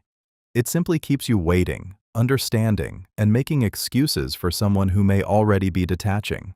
Sometimes people use busy because they feel guilty saying they need space. Other times, they are avoiding conflict, losing interest, protecting another relationship, or slowly reducing access without looking like the bad person. But busy can also be a control tool. If someone gives you attention only when it suits them, they train you to accept emotional leftovers. That is why consistency matters. People make time for what they truly value. When busy becomes a repeated wall instead of a temporary season, it may not mean they lack time. It may mean they are choosing distance. Many questions, little sharing, means control. Many questions with little sharing can mean control because conversation is not only about curiosity, it is also about access. When someone keeps asking personal questions but reveals almost nothing about themselves, they may be collecting information while keeping their own life protected. The exchange looks friendly, but the balance is uneven. This can feel flattering at first. They seem interested, attentive, and focused on you. They ask about your past, your fears, your relationships, your plans, your weaknesses, your feelings, and your private thoughts. But while you keep opening up, they remain vague. They redirect when asked about themselves. They answer briefly, laugh it off, or turn the question back to you. The creepy part is that information creates power. The more someone knows about you, the easier it becomes for them to predict your reactions, influence your choices, touch your insecurities, or use your own words against you later. Meanwhile, because they have shared so little, you do not have the same emotional access to them. Sometimes people do this because they are guarded, shy, private, or afraid of vulnerability. But in darker situations, constant questioning becomes a strategy. They learn your soft spots while giving you almost nothing to read in return. Healthy connection moves both ways. One person asks, the other answers, and both gradually reveal themselves. But when someone keeps digging into you while staying hidden, the conversation may not be intimacy. It may be surveillance disguised as interest. That is why balance matters. If they know your wounds, but you barely know their truth, they may be controlling the emotional ground. Calm listening shows security. Calm listening shows security because people who feel steady inside do not need to fight for space in every conversation. They can listen without rushing to interrupt, correct, impress, defend, or prove that they know more. Their calmness is not weakness. It is emotional confidence. They are secure enough to let another person speak without feeling erased. This kind of listening is easy to feel. A calm listener does not make the conversation feel like a competition. They do not wait only for their turn to talk. They pay attention to your words, your tone, your pauses, and the emotion underneath what you are saying. Their presence makes you feel heard instead of watched, judged, or managed. The creepy part is that calm listening can reveal a person's inner stability before they ever describe themselves. Someone may say they are mature, patient, or emotionally intelligent, but the real proof is how they behave when someone else has the floor. If they can stay present without hijacking the moment, they are showing a level of security that many people only pretend to have. Insecure people often struggle with this. Silence may make them anxious. Another person's confidence may feel threatening. A different opinion may feel like an attack. So they interrupt, compete, dismiss, or turn the conversation back to themselves. Calm listening can also make others reveal more than they planned. When people feel safe, they naturally open up. That is why listening style matters. A person who can listen calmly without needing to dominate may be showing you that their ego does not need constant protection. Confidence stays calm when misunderstood. Confidence stays calm when misunderstood because a secure person does not feel the need to panic every time someone gets them wrong. They may explain themselves, correct the mistake, or give clarity, but they do not lose control of their emotions just because another person failed to see them accurately. Their identity is not hanging on one opinion. This is one of the quietest signs of real confidence. Some people become aggressive the moment they are misunderstood. They over-explain, attack, mock, raise their voice, or desperately try to force the other person to see them correctly. But a confident person can pause. They can say, "That is not what I meant," without turning the conversation into a battle for their worth. The creepy part is that misunderstanding exposes how much power someone gives to other people's opinions. If one wrong assumption can destroy their mood, trigger rage, or make them spiral, it may reveal that their self-image is not as stable as it looks. They are not only correcting the misunderstanding, they are defending the fragile version of themselves they need others to believe. True confidence does not mean not caring at all. It means knowing that being misunderstood is uncomfortable but not fatal. A secure person can survive temporary misjudgment because they know who they are without needing immediate approval. Insecurity reacts like every misunderstanding is a threat. Confidence responds like it is just a moment that can be clarified. That is why calmness matters. When someone stays steady while being misread, they may be showing you that their sense of self is stronger than the mistake in front of them. Bragging can hide low self-worth. Bragging can hide low self-worth because people often exaggerate what they want others to admire in them. On the surface, bragging looks like confidence. The person talks about their money, success, intelligence, beauty, connections, achievements, or lifestyle as if they are completely sure of themselves. But underneath, the need to keep proving value may reveal a quiet fear that they are not enough without proof. A truly secure person does not always need an audience for their worth. They can let their actions speak. But someone with low self-worth may feel invisible unless they remind everyone what they have, who they know, what they have done, or why they are important. Their bragging becomes a way of asking for validation without directly asking for it. The creepy part is that bragging can expose the exact place where someone feels empty. A person who constantly talks about money may fear being seen as unsuccessful. Someone who keeps mentioning intelligence may fear looking ordinary. Someone who always talks about attention, status, or desirability may be secretly terrified of being ignored. Bragging can also become a shield. If they impress you first, they hope you will not look too closely at their insecurity. If they make themselves sound powerful enough, maybe no one will notice how fragile they feel inside. This does not mean every proud statement is insecurity. People can celebrate success honestly. But when someone constantly needs to announce their worth, they may not be showing confidence. They may be trying to convince the room of something they still struggle to believe alone. Downplaying success may fear judgment. Downplaying success may fear judgment because not everyone feels safe being seen doing well. When someone quickly minimizes their achievement, changes the subject, laughs it off, or says, "It was nothing," they may not be humble in the simple way it appears. They may be protecting themselves from attention, envy, criticism, pressure, or the uncomfortable feeling of being watched too closely. Success can make people feel exposed. Once others notice what they have done, expectations rise. People may start comparing, questioning, judging, or waiting to see if they can repeat it. For someone who already feels sensitive to judgment, praise can feel less like celebration and more like a spotlight they did not ask for. The creepy part is that some people hide their own victories because they have learned that being successful can make others treat them differently. Maybe they were mocked for being proud. Maybe their wins made people jealous. Maybe they were told not to show off. So instead of enjoying the moment, they shrink it before anyone else can attack it. Downplaying success can also reveal fear of losing connection. A person may worry that if they rise too much, others will feel threatened, distant, or resentful, so they make their achievement look smaller to keep everyone comfortable. This does not mean every modest person is afraid. Some people are naturally private, but when someone repeatedly refuses to own their progress, there may be fear underneath the humility. When a person cannot receive praise without reducing themselves, they may not be rejecting success. They may be trying to stay safe from what success brings. Attention often reveals attraction. Attention often reveals attraction because people naturally give more focus to what pulls them emotionally.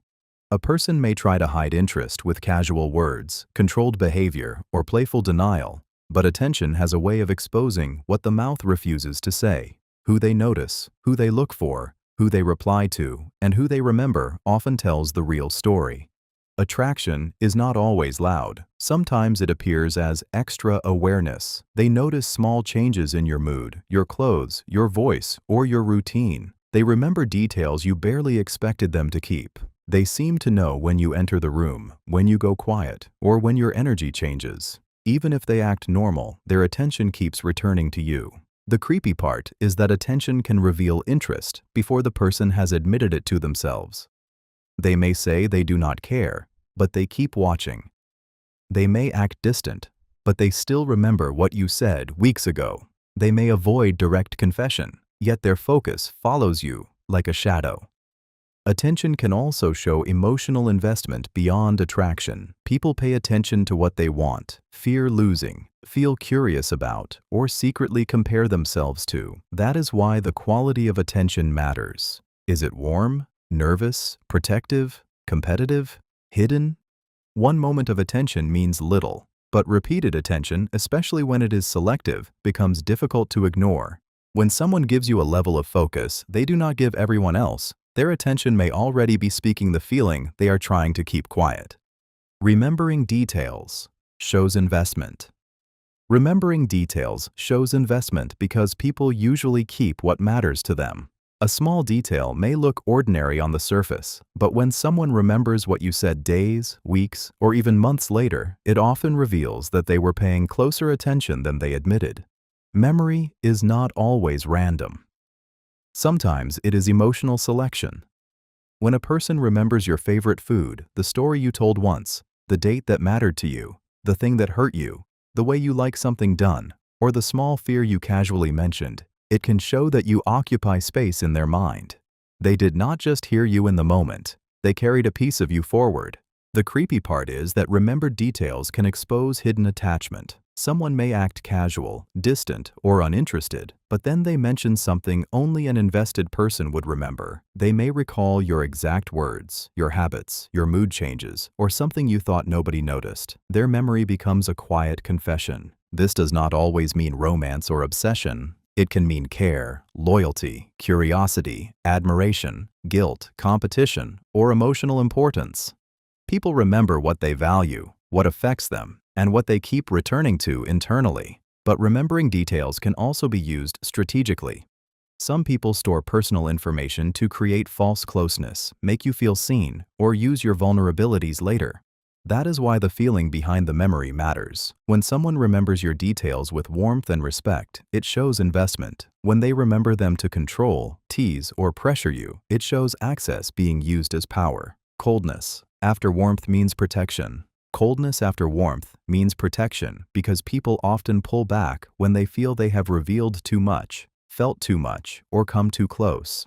One moment, they may be open, affectionate, playful, or emotionally present. Then suddenly, they become distant, quiet, formal, or hard to reach. The change can feel confusing, but it often means their emotions have scared them. Warmth creates closeness, and closeness can feel dangerous to someone who fears rejection, dependence, vulnerability, or loss of control. They may enjoy the connection in the moment, but afterward, their mind starts warning them. You are getting too attached. You are showing too much. They might hurt you. So they become cold, not always because they stopped caring, but because caring made them feel exposed. The creepy part is that coldness can appear right after a beautiful moment. After a deep conversation, a shared laugh, a personal confession, or a moment of emotional intimacy, they suddenly retreat. To you, it feels like punishment. To them, it may feel like survival. They are trying to regain control over feelings they did not plan to show.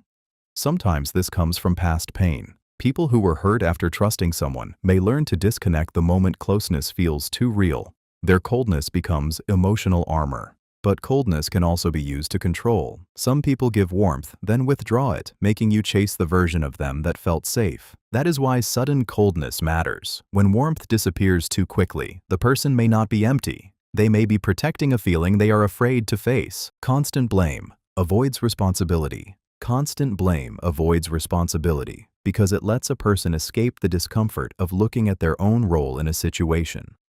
When someone always points to other people, bad timing, unfair treatment, misunderstanding, stress, or circumstances, they may not simply be explaining what happened. They may be protecting themselves from accountability. Blame can feel powerful because it moves attention away from the person and places it somewhere else. Instead of saying, "I handled that badly," they say, "You made me react that way." Instead of saying, "I should have done better," they say, "Nobody gave me a chance." The focus shifts, and suddenly, they are no longer responsible for the damage, delay, mistake, or pattern. The creepy part is that constant blame can slowly distort reality. If someone blames enough, they may begin to believe they are always the victim and never the cause. They rewrite every situation until their behavior looks justified and everyone else looks unfair. This makes it difficult to have honest conversations with them because every concern you raise becomes another attack they must defend against. Sometimes blame comes from shame. A person may feel so uncomfortable being wrong that they would rather accuse someone else than face themselves. Other times, blame becomes a habit learned from people who never modeled accountability. But in darker situations, blame is used to control. It makes others feel guilty for reacting to the harm they experienced. That is why repeated blame matters. When someone can explain everything except their own part, they may not be unlucky. They may be avoiding the truth that responsibility would force them to face. Are you mad? Shows rejection. Fear. Are you mad? Shows rejection fear because people usually ask this question when they sense a change in emotional safety. It may sound simple, but underneath it can reveal anxiety, insecurity, or a deep fear that someone's mood has shifted against them. They are not always asking about anger. Sometimes they are asking, "Am I still safe with you?" This question often appears when someone is highly sensitive to tone, silence, delayed replies, short answers, or facial expressions. A small change in your energy can make them feel as if they have done something wrong. Their mind begins searching for danger. Did I upset them? Are they pulling away? Did I say too much? Are they about to leave? The creepy part is that rejection fear can make people read danger into tiny signals. A normal pause can feel like punishment. A quiet mood can feel like abandonment. A brief reply can feel like emotional distance. Their nervous system reacts before the full truth is clear, and they seek reassurance to calm the fear. Sometimes this comes from past experiences. People who were ignored, abandoned, criticized, or loved inconsistently may become alert to every emotional shift. They ask if you are mad because they have learned that silence can come before rejection. But this question can also become a way to pull emotional reassurance from others repeatedly. If the fear is never addressed, the person may keep needing proof that they are not being rejected. That is why the question matters. When someone often asks, "Are you mad?" they may not be accusing you. They may be revealing how afraid they are of being emotionally pushed away. Control often comes from powerlessness. Control often comes from powerlessness because people who feel unsafe inside often try to manage everything outside themselves. When someone cannot control their fear, insecurity, jealousy, anxiety, or uncertainty, they may begin controlling people, conversations, routines, decisions, emotions, and even small details around them. Control becomes their way of feeling less helpless.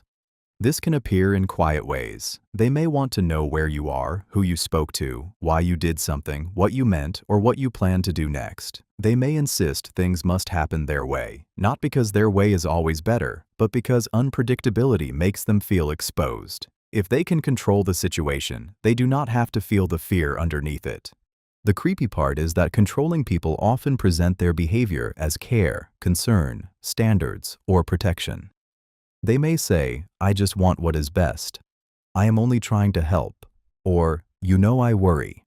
But beneath the soft explanation may be a deeper need to reduce their own discomfort by limiting someone else's freedom. Sometimes control comes from past pain. A person who once felt abandoned, betrayed, ignored, or powerless may try to prevent that feeling from ever returning. They grip tighter because trust feels dangerous.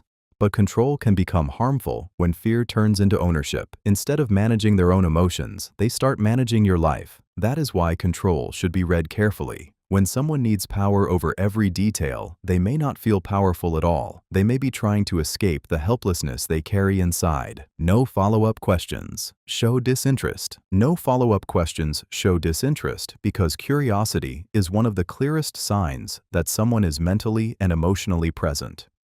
When a person truly cares about what you are saying, they usually want to know more. They ask how it happened, why it mattered, what you felt, what came next, or whether you are okay. Their questions show that they are not just hearing words, they are entering the experience with you. But when someone never asks follow-up questions, the conversation can feel strangely empty. You tell them something important and they only say, "Oh, nice, that's crazy," or "Okay." You share a problem and they do not ask what happened. You mention a dream, and they do not ask why it matters. You reveal pain, and they quickly move on. The creepy part is that a lack of questions can make you feel invisible without anyone openly rejecting you. They may still be physically present, but emotionally absent. They may hear the surface of your words while showing no desire to understand the deeper meaning behind them. Sometimes this happens because the person is distracted, tired, socially awkward, or unsure what to say. But when it becomes a pattern, it often reveals limited interest, low emotional investment, or a habit of keeping conversations shallow. No follow-up questions can also expose self-focus. Some people only become engaged when the conversation returns to them. That is why curiosity matters. When someone never asks more, they may not be protecting the conversation. They may be showing you that your inner world does not hold their attention. Silence depends on context. Silence depends on context because quietness can mean many different things, and reading it wrongly can make you misunderstand someone completely. A silent person may be calm, angry, hurt, confused, tired, afraid, thinking deeply, emotionally overwhelmed, or intentionally withholding something. The silence itself is not the full message. The situation around it gives it meaning. This is why silence can feel so mysterious. The same quiet pause can mean peace in one person and punishment in another. Someone may go silent because they are trying not to say something cruel. Another person may go silent because they feel safe enough not to fill every space. Someone else may use silence because they want you to feel uncertain, guilty, or desperate for their response. The creepy part is that silence forces your mind to create its own explanation. When someone stops talking, you start listening harder. You replay what was said, watch their face, measure the atmosphere, and search for hidden meaning. Silence can make the room feel louder than words because it gives emotion space to expand. But the key is pattern. If someone becomes silent only after certain topics, their quietness may reveal discomfort. If they go silent during conflict, it may be avoidance or self-control. If they are silent around certain people, it may show fear, respect, attraction, or distrust. Silence can protect, punish, heal, hide, or reveal. That is why it should never be judged alone. When someone goes quiet, ask what changed around the silence. The truth is often not in the silence itself, but in what happened right before it. Maturity shows during disappointment. Maturity shows during disappointment because anyone can appear calm, kind, and reasonable when life is giving them what they want. The real test comes when things do not go their way. When someone is rejected, delayed, corrected, ignored, replaced, or denied something they expected, their reaction often reveals the level of emotional control they truly have. Disappointment removes the performance. A person may claim to be patient, understanding, or respectful, but the moment they do not get what they hoped for, their real habits appear. They may become cold, insulting, dramatic, manipulative, silent, or cruel. Or they may pause, accept the feeling, communicate honestly, and handle the moment without making everyone else responsible for their pain. The creepy part is that disappointment can expose what comfort was hiding. Some people are only gentle when they are satisfied. They are only respectful when they are winning. They are only kind when their needs are being met. But when frustration arrives, the mask slips, and you see whether their goodness was character or convenience. Maturity does not mean pretending disappointment does not hurt. It means feeling the hurt without turning it into punishment. A mature person can be upset without becoming destructive. They can be sad without becoming manipulative. They can lose something without trying to make someone else suffer for it. That is why disappointment is so revealing. When someone does not get what they want, watch what they do next. Their reaction may show you whether they have emotional maturity or only good behavior when life obeys them. Mocking emotions hides discomfort. Mocking emotions hides discomfort because people often make fun of what they do not know how to handle. When someone laughs at vulnerability, calls feelings dramatic, labels sensitivity as weakness, or makes jokes when a conversation becomes serious, they may not be as unaffected as they appear. They may be uncomfortable with emotions because emotions demand honesty, softness, and presence. This behavior can look confident on the surface. A person may roll their eyes at tears, joke about heartbreak, dismiss fear, or act superior to anyone who expresses pain. But underneath, they may be trying to escape the pressure of feeling something deeply. Mockery gives them distance. It lets them stand above the emotion instead of entering it. The creepy part is that people who mock emotions often reveal how unsafe emotions feel to them. They may have learned that vulnerability leads to embarrassment, rejection, punishment, or loss of control. So when someone else expresses emotion openly, it threatens the wall they built around themselves. Instead of saying, "This makes me uncomfortable," they attack the emotion. Mocking emotions can also be used to control others. If a person makes you feel foolish for expressing hurt, you may stop speaking honestly around them. You may shrink your feelings, soften your truth, or pretend you are okay just to avoid being ridiculed. That is why emotional mockery matters. It is not always strength. Sometimes it is fear wearing arrogance. When someone laughs at feelings too quickly, they may be exposing the very vulnerability they are trying hardest to hide. Constant comparison shows insecurity. Constant comparison shows insecurity because people usually measure themselves against others when they do not feel settled in their own worth. When someone keeps comparing their looks, success, intelligence, relationship, money, popularity, or progress to another person's life, it often means they are searching for proof that they are either ahead or behind.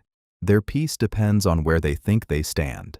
This can look harmless at first. They may say, "She is doing better than me. He is not even that special," or "Why does everyone like them?" But underneath the comparison is usually a quiet fear. They may fear being ordinary, forgotten, unattractive, unsuccessful, replaceable, or not good enough. Instead of building their own identity, they keep checking themselves against someone else's reflection. The creepy part is that comparison can turn admiration into resentment.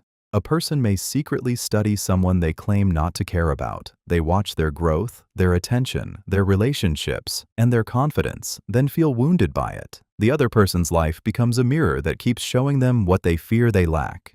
Sometimes comparison comes from pressure. People who grew up being ranked, criticized, or measured against others may learn to see life as a competition they can never fully escape. But constant comparison can become dangerous when it turns into bitterness. Instead of improving themselves, they begin hoping others fail so they can feel better.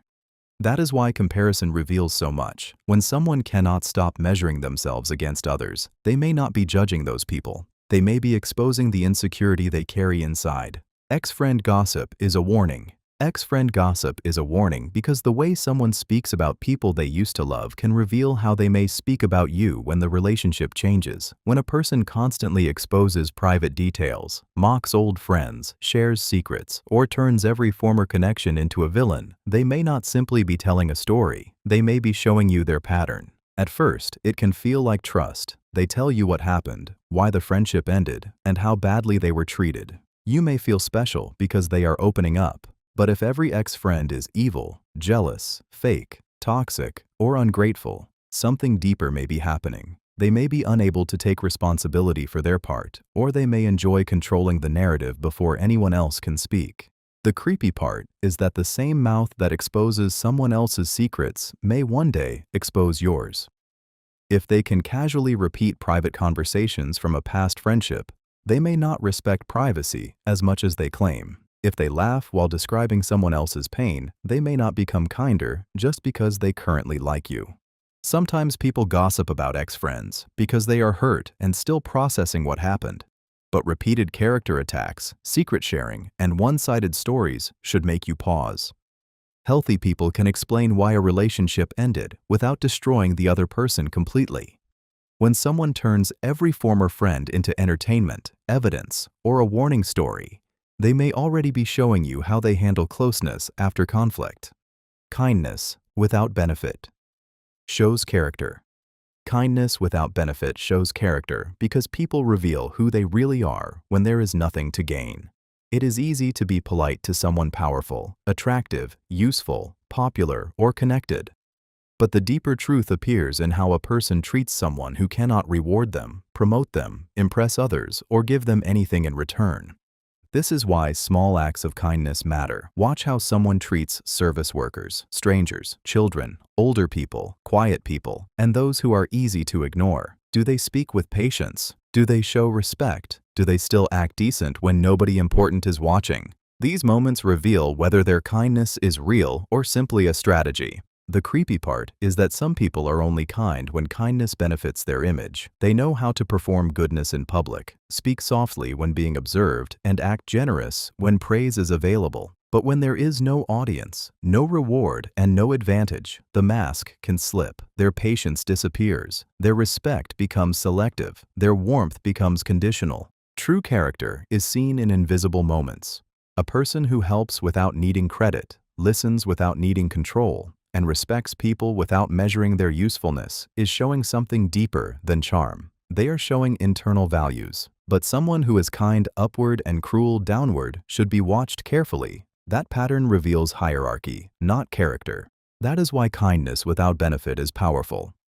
When a person treats people well, even when there is nothing to gain, they are not performing goodness.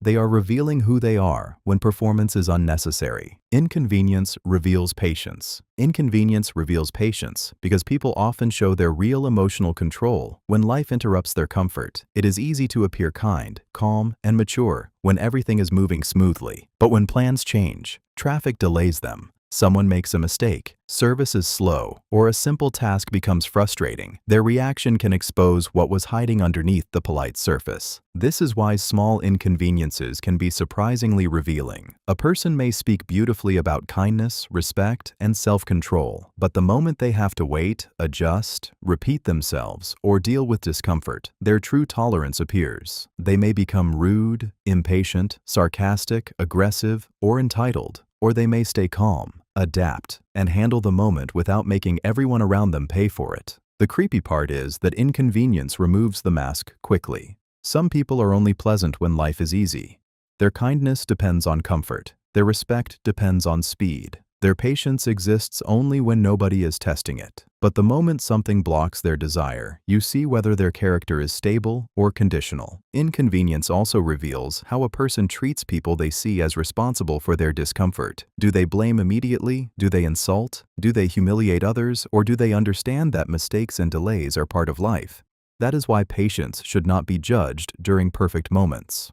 Watch what happens when things go wrong in small ways. A person's reaction to inconvenience may show whether they have real maturity or only good behavior when the world obeys them. Too sensitive can avoid accountability. Too sensitive can avoid accountability because some people use that phrase to shift attention away from what they did and place it on how you reacted. Instead of asking whether their words were cruel, dismissive, disrespectful, or unnecessary, they make your emotional response the problem. The focus moves from their behavior to your sensitivity. This can happen in subtle ways. Someone says something hurtful, crosses a boundary, embarrasses you, or makes a careless joke. When you express discomfort, they respond with, "You are too sensitive," "You take things too seriously," or "I was just joking." Suddenly, you are no longer discussing what happened. You are defending your right to feel hurt. The creepy part is that this can slowly make you distrust your own emotions. You may start wondering if you really are overreacting. You may soften your complaints, hide your pain, laugh at things that hurt, or stay quiet just to avoid being labeled dramatic. Over time, the other person learns they can escape responsibility by making you feel ashamed for having a reaction. Sometimes people say too sensitive because emotions make them uncomfortable. They do not know how to handle guilt, repair, or honest feedback, so they dismiss the feeling instead of facing the impact of their actions. But in darker situations, the phrase becomes a weapon. It teaches you that speaking up will cost you dignity. That is why this phrase matters. When someone repeatedly calls you too sensitive, they may not be describing your weakness. They may be avoiding the discomfort of admitting they hurt you. Compliment insults. Show competition. Compliment insults show competition because some people cannot praise you without also trying to reduce you. A compliment insult sounds positive on the surface, but it carries a small sting underneath. They may say, "You look good today, for once. That was actually smart." Or, "I did not expect you to do that well." The words pretend to lift you, but the hidden message quietly pulls you down. This behavior often appears when someone feels threatened by your growth, confidence, attention, beauty, intelligence, or success. They want to acknowledge what they see, but fully praising you feels uncomfortable because it places you in a position they may secretly envy. So they add a small insult to regain balance. The compliment gives you recognition, but the insult reminds you not to feel too good. The creepy part is that compliment insults can confuse your emotions. You may feel praised and attacked at the same time. You may smile because the sentence sounded kind, but something inside you feels unsettled. That discomfort is important. It means your mind noticed the hidden competition beneath the politeness. Sometimes people use compliment insults unconsciously because they are insecure and uncomfortable with admiration, but in darker cases, they use them deliberately to keep you unsure of yourself. They give just enough approval to seem friendly, then add just enough criticism to weaken your confidence. That is why backhanded compliments matter. When someone cannot celebrate you without adding a wound, they may not be appreciating you. They may be competing with the version of you they feel threatened by. Respect shows through time. Respect shows through time because the way someone handles your time often reveals how much they value your presence. People can say they respect you, care about you, or appreciate you, but their timing tells another story. When someone repeatedly keeps you waiting, cancels without care, responds only when convenient, or expects you to adjust around them, they may be showing that your time matters less than theirs. Time is one of the clearest forms of attention. A person who respects you does not have to be available every second, but they communicate with consideration. They let you know when plans change. They do not disappear and return as if nothing happened. They do not treat your patience like something they are entitled to use whenever they want. The creepy part is that disrespect can hide behind busyness. Someone may say, "I have been busy," while still making time for what they truly prioritize. They may not insult you directly, but they train you to wait, adjust, understand, and accept less effort than you deserve. Over time, you start feeling like your time is cheaper than theirs. Sometimes people disrespect time because they are careless, overwhelmed, or poor at communication. But in darker situations, it becomes a quiet power move. Making someone wait can create emotional imbalance. The person who controls the timing often controls the attention. That is why timing should never be ignored. When someone consistently honors your time, they are showing respect. When they repeatedly waste it, delay it, or treat it casually, they may be revealing exactly where you stand in their priorities. Phone checking can show discomfort. Phone checking can show discomfort because people often reach for their phone when they want to escape a moment without openly leaving it. The phone becomes a socially acceptable exit door. Instead of saying, "I feel awkward," "I do not want to answer," or "This conversation is making me uncomfortable," they look down, scroll, tap the screen, or pretend something urgent needs their attention. This behavior can appear harmless, but timing gives it meaning. If someone checks their phone during casual silence, it may mean nothing. But if they suddenly reach for it after a personal question, emotional topic, confrontation, compliment, or uncomfortable truth, the phone may be helping them avoid the pressure of being fully present. The creepy part is that the phone can hide emotional withdrawal in plain sight. A person can sit right beside you and still disappear. Their body stays in the room, but their attention escapes. You may feel the shift immediately. The conversation becomes colder, the connection weakens. You are no longer speaking to someone fully there. Sometimes people check their phone because they are anxious, overstimulated, bored, or unsure what to say next. Other times, they use it to avoid eye contact, delay a response, or create distance without looking rude. But repeated phone checking can also reveal lack of respect. When someone always chooses a screen over your presence, they may be showing where their attention truly belongs. That is why the moment matters. If the phone appears every time emotions get real, it may not be distraction. It may be discomfort looking for somewhere to hide. Only showing up for wins is shallow. Only showing up for wins is shallow because real connection is not proven only during celebration. It is easy for people to appear supportive when things look exciting, successful, impressive, or public. They can clap when everyone is clapping, comment when everyone is watching, and stand beside you when your life makes them look connected to something valuable. But that kind of presence does not always mean depth. The real test is what happens when there is no applause. When you are struggling, confused, embarrassed, broke, tired, rejected, or uncertain, shallow people often disappear. They do not want the heavy parts. They do not want the slow process. They do not want the version of you that needs patience instead of praise. They only return when your life becomes interesting again. The creepy part is that some people are attracted to your success, not your person. They enjoy your glow, your progress, your attention, or your status, but they are absent when you are building it in silence. They want to be seen near the result, not trusted inside the struggle. Sometimes people only show up for wins because they do not know how to handle pain. Other times, they are simply opportunistic. Your success gives them something to celebrate, discuss, or benefit from, but your hardship gives them nothing convenient. That is why presence during low moments matters. Anyone can show up when your life looks good. But the people who stay when there is no spotlight often reveal the difference between shallow attention and genuine care. Absence during struggle reveals depth.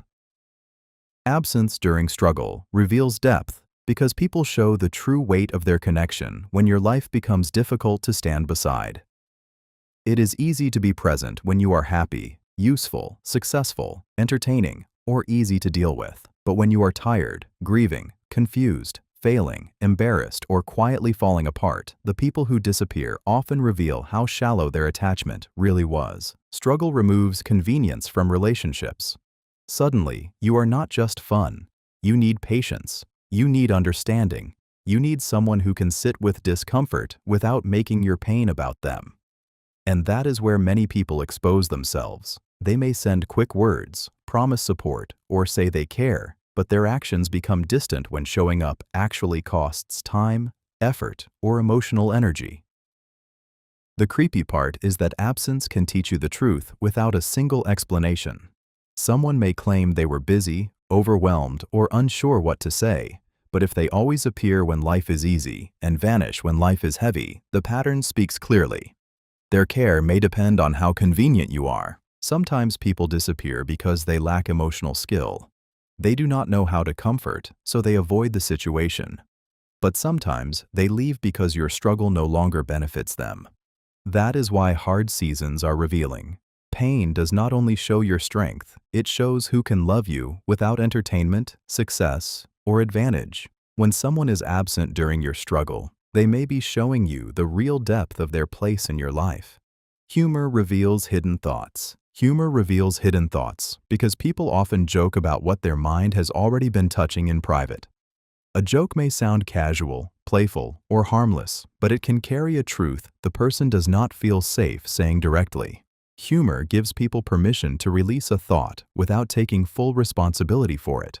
This is why some jokes feel too specific to be random. Someone may joke about being jealous, ignored, attracted, replaced, broke, lonely, angry, or unwanted, then laugh as if it means nothing. But the joke may be a small emotional leak. It allows them to test your reaction while still having an escape route. If you take it seriously, they can say, "I was only joking." If you laugh, they get to hide the truth inside the laughter. The creepy part is that humor can reveal what people are trying to keep socially acceptable. A person may use jokes to say what would sound too bitter, needy, insecure, or revealing if spoken plainly. Their humor becomes a mask that makes honesty look harmless. Sometimes hidden thoughts appear through repeated jokes. If someone keeps joking about the same topic, it may not be coincidence. Their mind may keep returning to that fear, desire, resentment, or insecurity.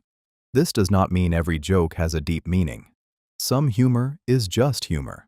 But when a joke carries unusual emotion, repeats often, or appears around sensitive subjects, it deserves attention.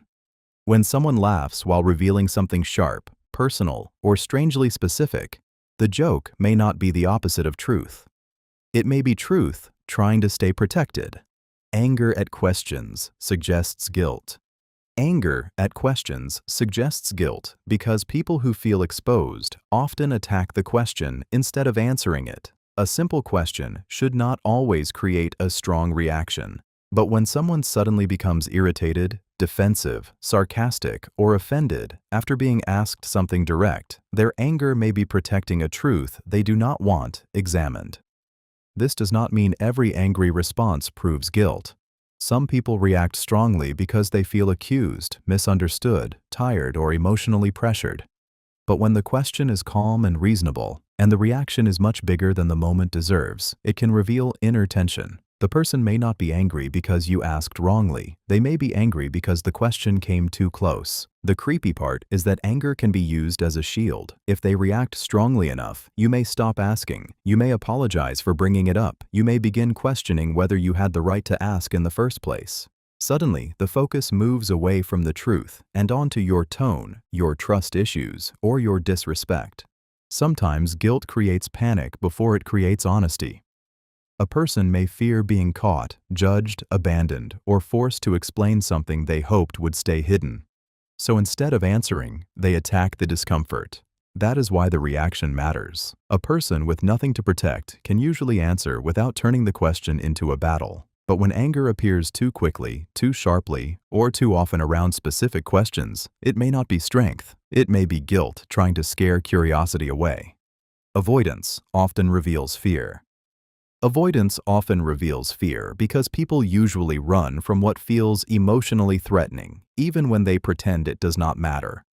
When someone avoids a person, conversation, decision, place, responsibility, or truth, they may not simply be uninterested. They may be trying to escape the discomfort that comes with facing it directly.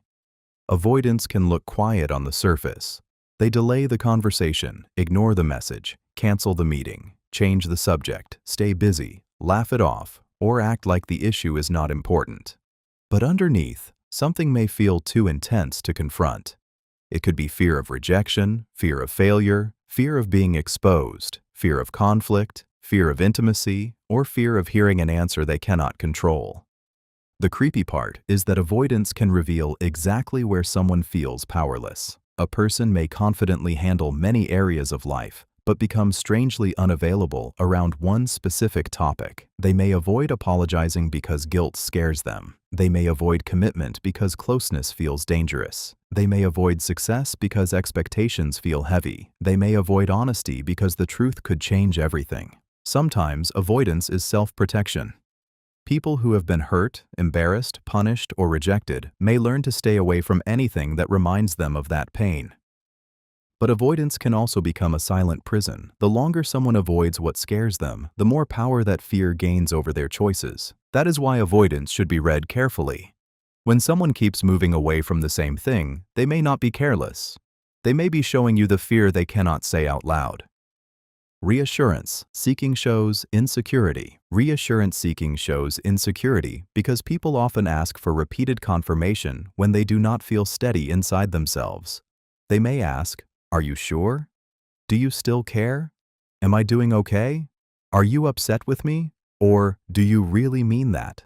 On the surface, it can look like a simple need for comfort, but underneath, it may reveal a deeper fear that safety, love, approval, or acceptance can disappear at any moment. This behavior often comes from uncertainty. A person may not fully trust their own value, so they look for proof from others. They may need repeated compliments, repeated promises, repeated explanations, or repeated emotional check-ins just to feel temporarily calm. But the relief usually does not last long because the insecurity was not healed. It was only quieted for a moment. The creepy part is that reassurance can become emotional hunger. No matter how much you give, the fear comes back asking for more. One kind word becomes two. One promise becomes another. One explanation becomes a cycle. The person is not always trying to drain you, but their insecurity keeps demanding evidence that they are still wanted, safe, chosen, or enough. Sometimes reassurance seeking comes from past rejection, betrayal, neglect, or inconsistent affection. When someone has been made to feel replaceable, they may keep checking for signs that it is happening again. But if reassurance becomes constant, it can quietly pressure the relationship. When someone needs proof every day, they may not be doubting only you. They may be doubting their own ability to be loved without fear. Indifference. After rejection protects pride. Indifference after rejection protects pride because people often act like they do not care when caring feels too humiliating to admit. Rejection touches a very sensitive part of the ego. Whether it comes from love, friendship, attention, opportunity, approval, or belonging, being unwanted can make a person feel exposed. So instead of showing pain, they may put on a cold face and pretend nothing affected them. This reaction can look calm from the outside. They may laugh, shrug, become quiet, act distant, or say, "It does not matter." But underneath, their pride may be trying to cover the sting. They do not want anyone to see that the rejection landed. They do not want to look needy, embarrassed, desperate, or emotionally defeated. The creepy part is that indifference can become a performance. A person may act relaxed while secretly replaying the rejection again and again. They may avoid the person who rejected them, speak about them with coldness, suddenly act superior, or pretend they never wanted the connection in the first place. The goal is not always healing. Sometimes the goal is saving face. This does not mean every calm reaction is fake. Some people genuinely accept rejection with maturity. But when the indifference feels sudden, exaggerated, or mixed with sarcasm, silence, or bitterness, it may be pride trying to hide pain. Rejection often hurts most when it makes someone feel powerless. Acting indifferent gives them back a sense of control. When someone becomes cold after rejection, they may not be untouched. They may simply be protecting the part of themselves that felt unwanted. Correction reveals emotional intelligence. Correction reveals emotional intelligence because the way someone responds to being corrected shows how they handle ego, humility, and self-awareness. Anyone can appear smart when they are right. But when someone is shown a mistake, challenged gently, or given feedback, their reaction reveals whether they value truth more than pride. A person with emotional intelligence can pause, listen, and consider the correction without immediately turning defensive. They may not enjoy being wrong, but they do not treat correction like humiliation.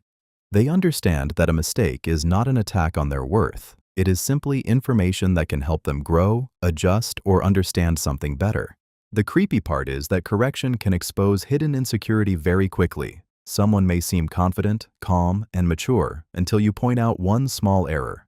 Suddenly, they become sarcastic, angry, dismissive, embarrassed, or desperate to prove they were right. The correction did not create the insecurity. It revealed the insecurity that was already there. Some people react badly to correction because they were raised around criticism, shame, or impossible standards. To them, being corrected does not feel like learning.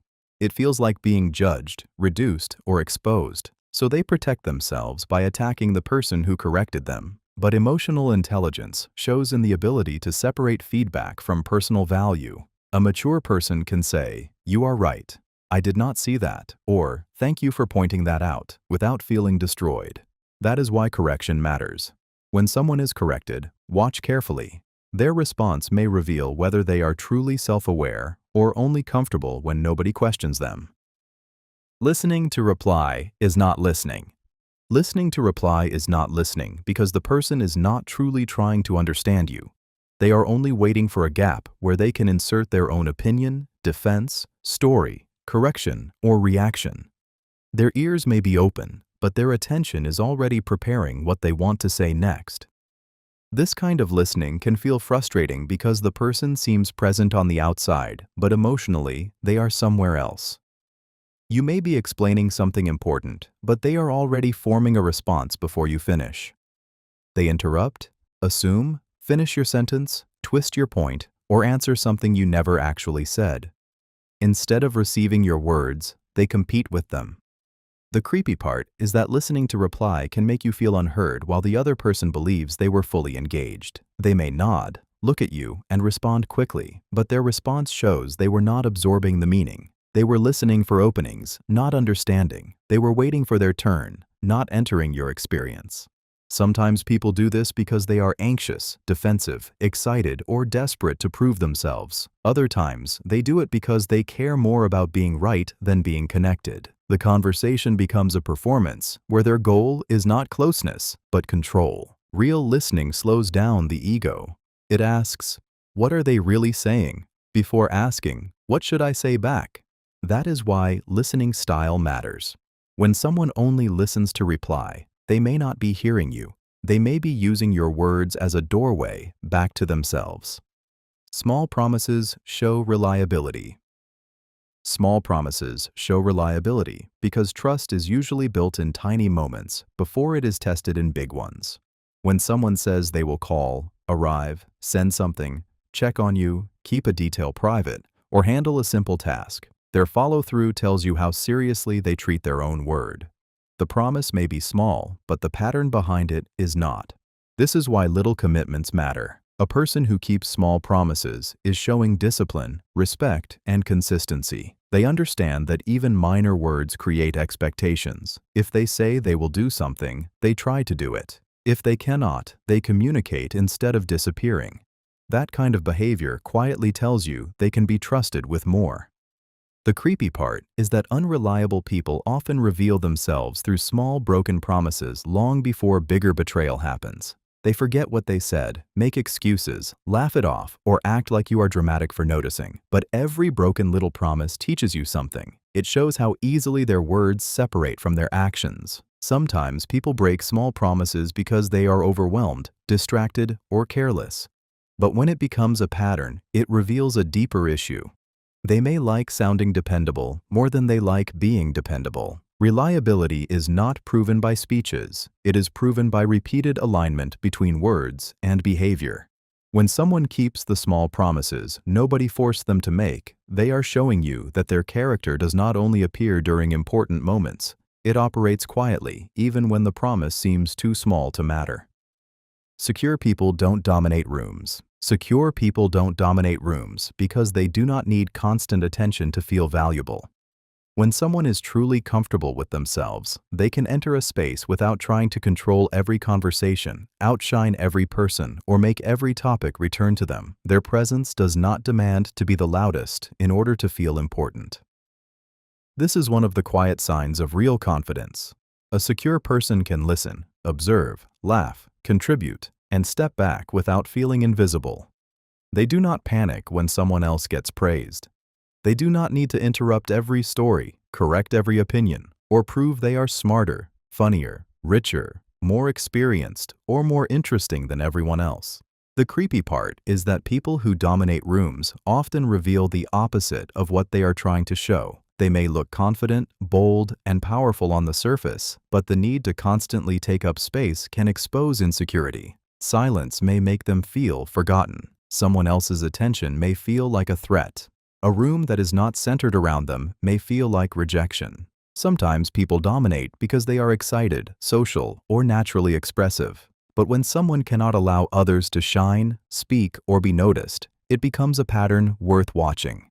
True security does not need to compete with every voice in the room. It can share space without feeling reduced. That is why quiet confidence is powerful. A secure person does not need to own the room. They are comfortable enough to belong in it without controlling it.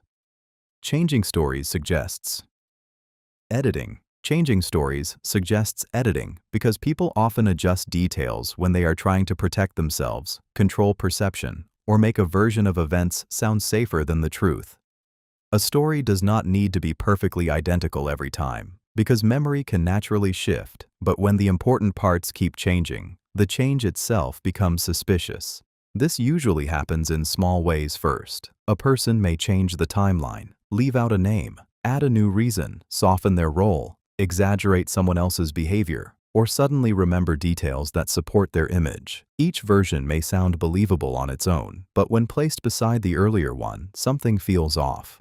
The creepy part is that changing stories can make you question your own memory.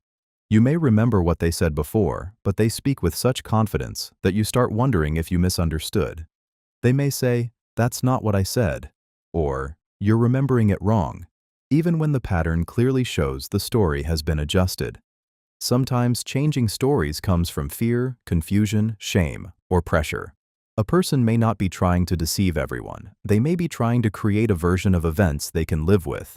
But in darker cases, story changing is deliberate. It is used to escape accountability, avoid consequences, or keep people emotionally confused. That is why consistency matters. When someone's story keeps changing around the same sensitive detail, they may not simply be remembering more. They may be editing the truth until it protects them better. Always. Being the victim shows blindness. Always being the victim shows blindness, because some people can describe everyone else's wrongs, but never see their own patterns. In every story, they were betrayed, misunderstood, used, attacked, ignored, or treated unfairly. Their pain may be real, but the problem begins when they are never responsible for anything that happened, not even a small part. This behavior can sound convincing because victim stories often carry emotion. They may speak with sadness, anger, or exhaustion, and you may feel sorry for them at first. But after a while, you notice something strange. Every ex-friend was jealous. Every partner was toxic. Every boss was unfair. Every conflict was someone else's fault. They are always the wounded one, never the person who wounded back. The creepy part is that constant victimhood can protect a person from self-awareness. If they are always the victim, they never have to apologize. They never have to change. They never have to ask, "What did I do that contributed to this?" Their pain becomes a shield that blocks accountability. Sometimes people see themselves this way because they have truly been hurt many times. Past pain can make them focus only on what others did wrong. But if they cannot recognize their own choices, reactions, or repeated patterns, they remain emotionally blind. In darker situations, victimhood becomes control. It makes others feel guilty for questioning them. That is why repeated victim stories matter. When someone is innocent in every version of every conflict, they may not be unlucky. They may be avoiding the truth their self-image cannot survive. Loyalty appears when you're absent. Loyalty appears when you're absent because anyone can act supportive when you are standing in front of them. The real test comes when your name enters a room you are not in. What they say, what they allow, what they defend, and what they quietly entertain can reveal whether their loyalty is real or only performed for your face. This is why absence is so revealing. A loyal person does not need your presence to respect you. They do not laugh at jokes meant to embarrass you. They do not share your private matters for attention. They do not let others twist your character just because correcting them would be uncomfortable. Their respect continues even when there is no reward for showing it. The creepy part is that betrayal often happens in rooms where you are not invited. Someone may smile with you, comfort you, and call you important, but when you are absent, they become silent during insults or even join the conversation. That kind of loyalty is not loyalty, it is convenience.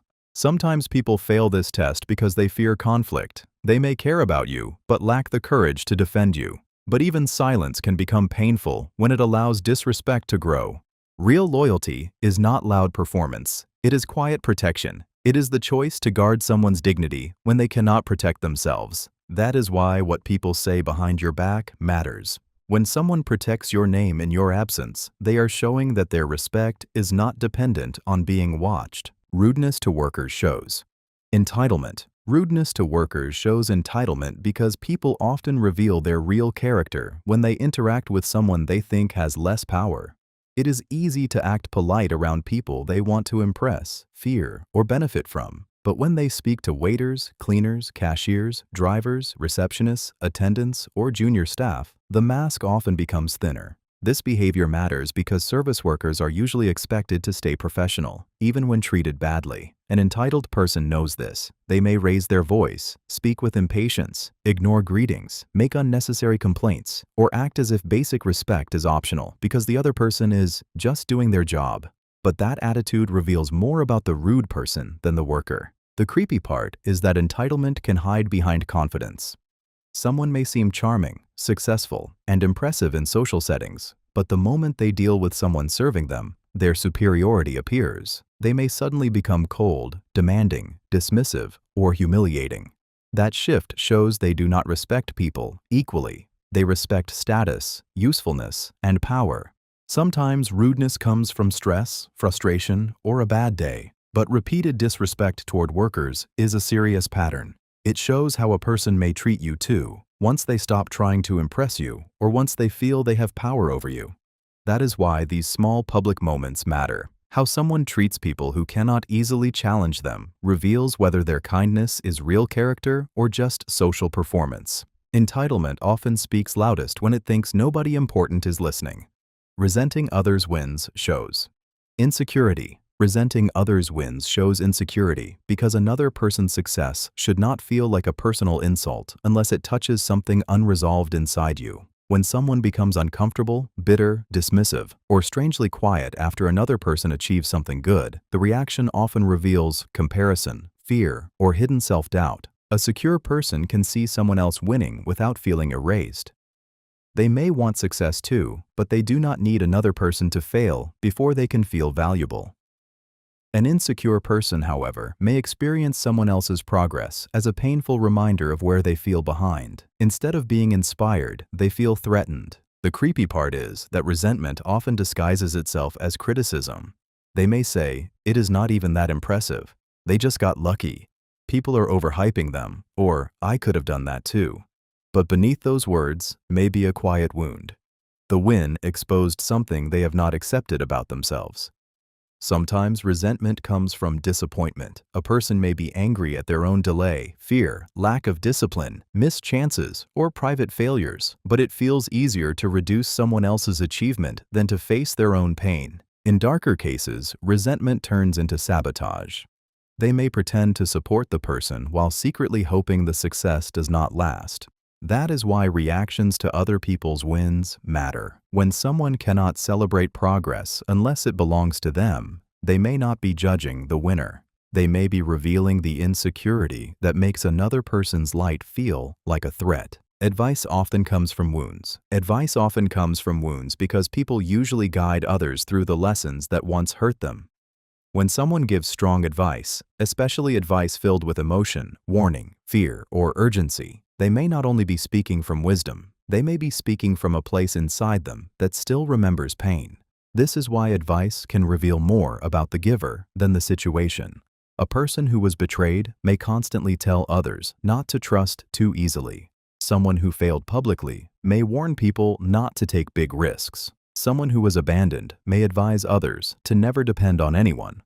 Their words may sound protective, but underneath them may be an old wound trying to prevent the same pain from happening again. The creepy part is that people can pass their fear to you while calling it guidance. They may truly care about you, but their advice may be shaped by what damaged them, not by what is best for your life. Their warning may come from memory, not clarity. Their caution may come from fear, not truth. Sometimes wounded advice is useful. Pain can teach people things comfort never could. But advice becomes dangerous when someone uses their past to limit your future. They may tell you to avoid love because they were hurt, avoid ambition because they failed, or avoid trust because someone betrayed them. That is why advice should be listened to carefully. When someone gives guidance, ask where it is coming from. Sometimes they are helping you see danger. Other times, they are asking you to live inside the fear they never healed. Trust me can signal doubt. Trust me can signal doubt. Because people often ask for trust most loudly when they sense it is not fully there. Real trust usually grows through consistency, honesty, and repeated behavior. It does not need to be forced every few minutes. So when someone keeps saying, "Trust me," especially before explaining something unclear, making a promise, or asking you to ignore your instincts, the phrase may reveal pressure beneath the surface.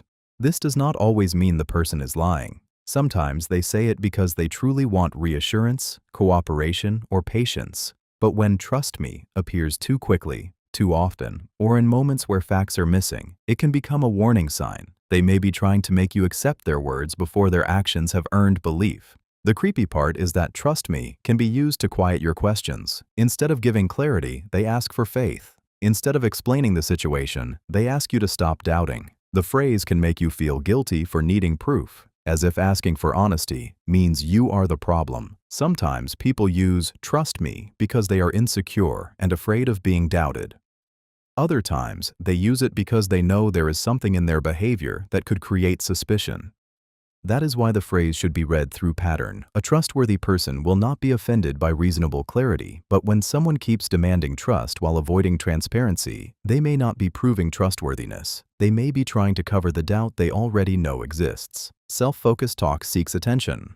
Self-focused talk seeks attention because some people turn every conversation into a stage for themselves. No matter what topic begins, it somehow returns to their problems, their achievements, their opinions, their pain, their memories, or their importance. At first, it may look like confidence or openness, but repeated self-focused talk often reveals a deeper hunger to be noticed. This behavior can feel subtle in the beginning. You share something, and they quickly respond with their own bigger story. You mention a struggle, and they tell you how they suffered more.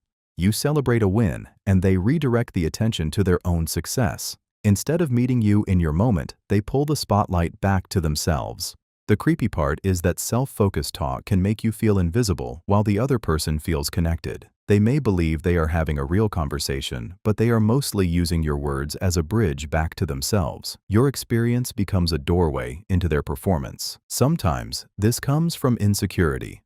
A person may fear being overlooked, forgotten, or unimportant, so they keep proving their presence through constant self-reference.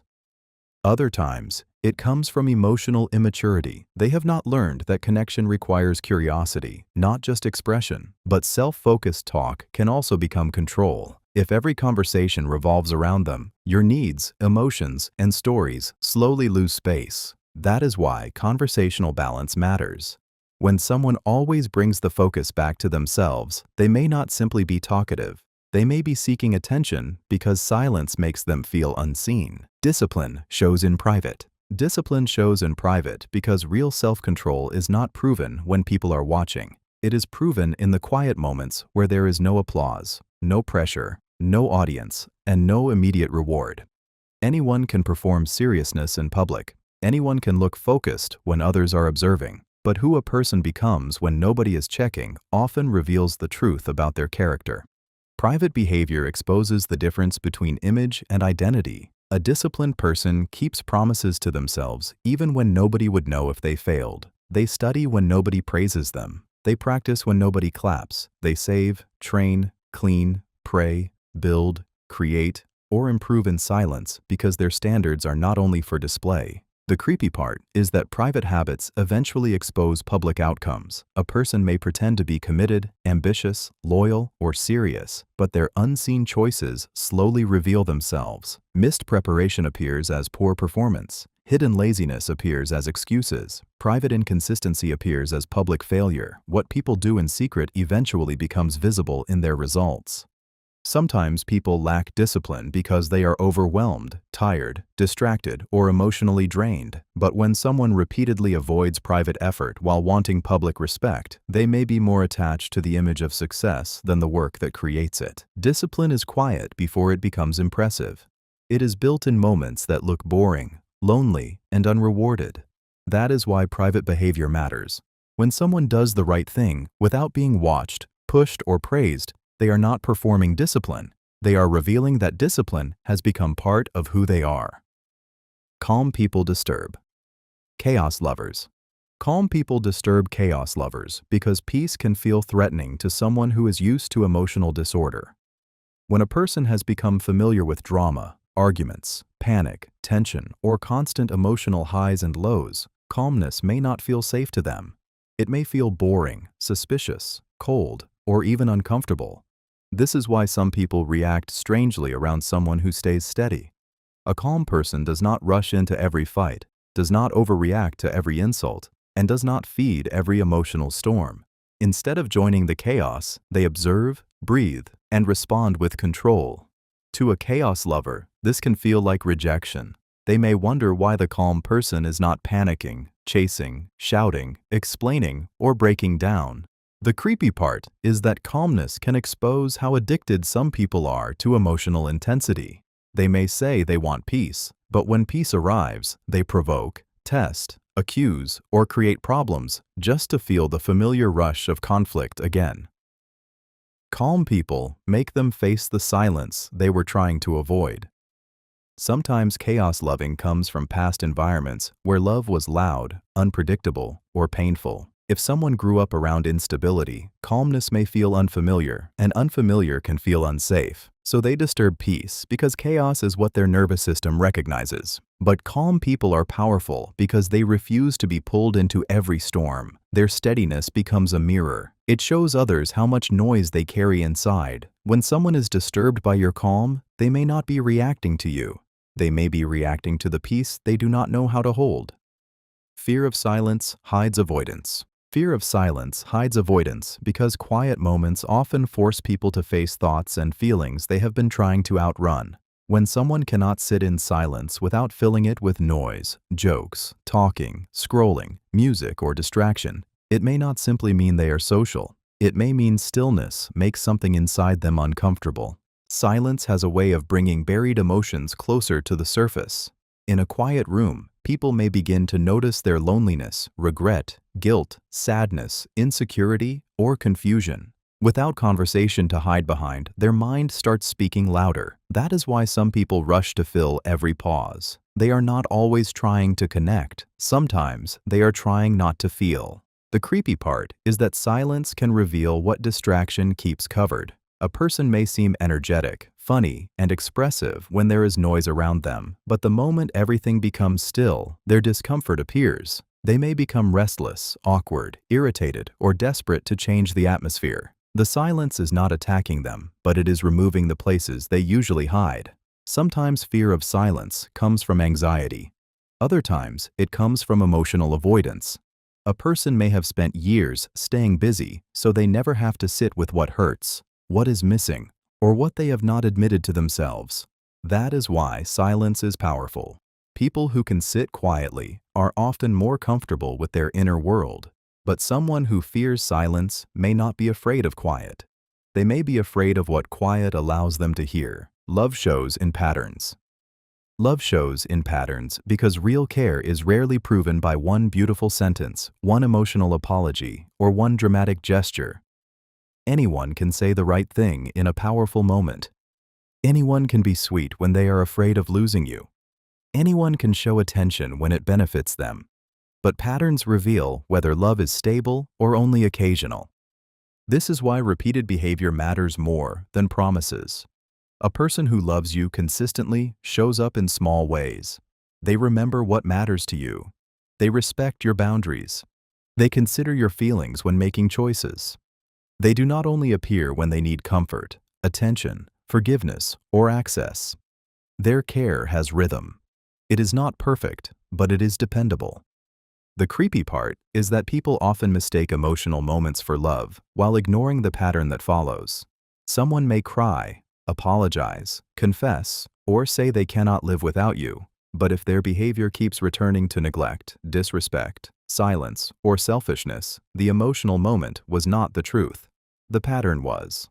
Love is not only how someone acts when they are afraid of losing you. It is how they treat you when they feel secure enough to stop performing. It is what they repeat after the intensity fades.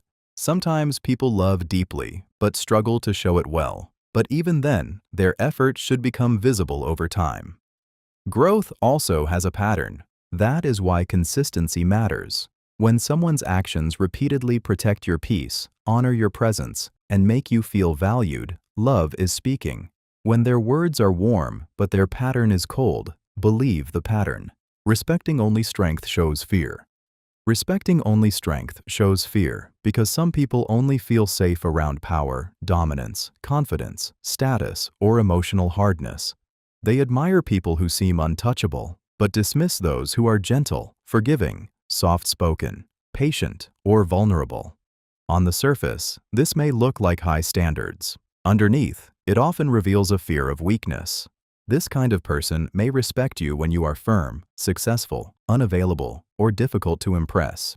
But the moment you show softness, need, confusion, sadness, or kindness, they may treat you as less valuable.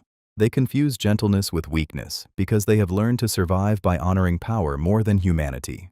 The creepy part is that people who only respect strength often punish vulnerability. If you open up, they may mock it. If you forgive, they may see it as permission.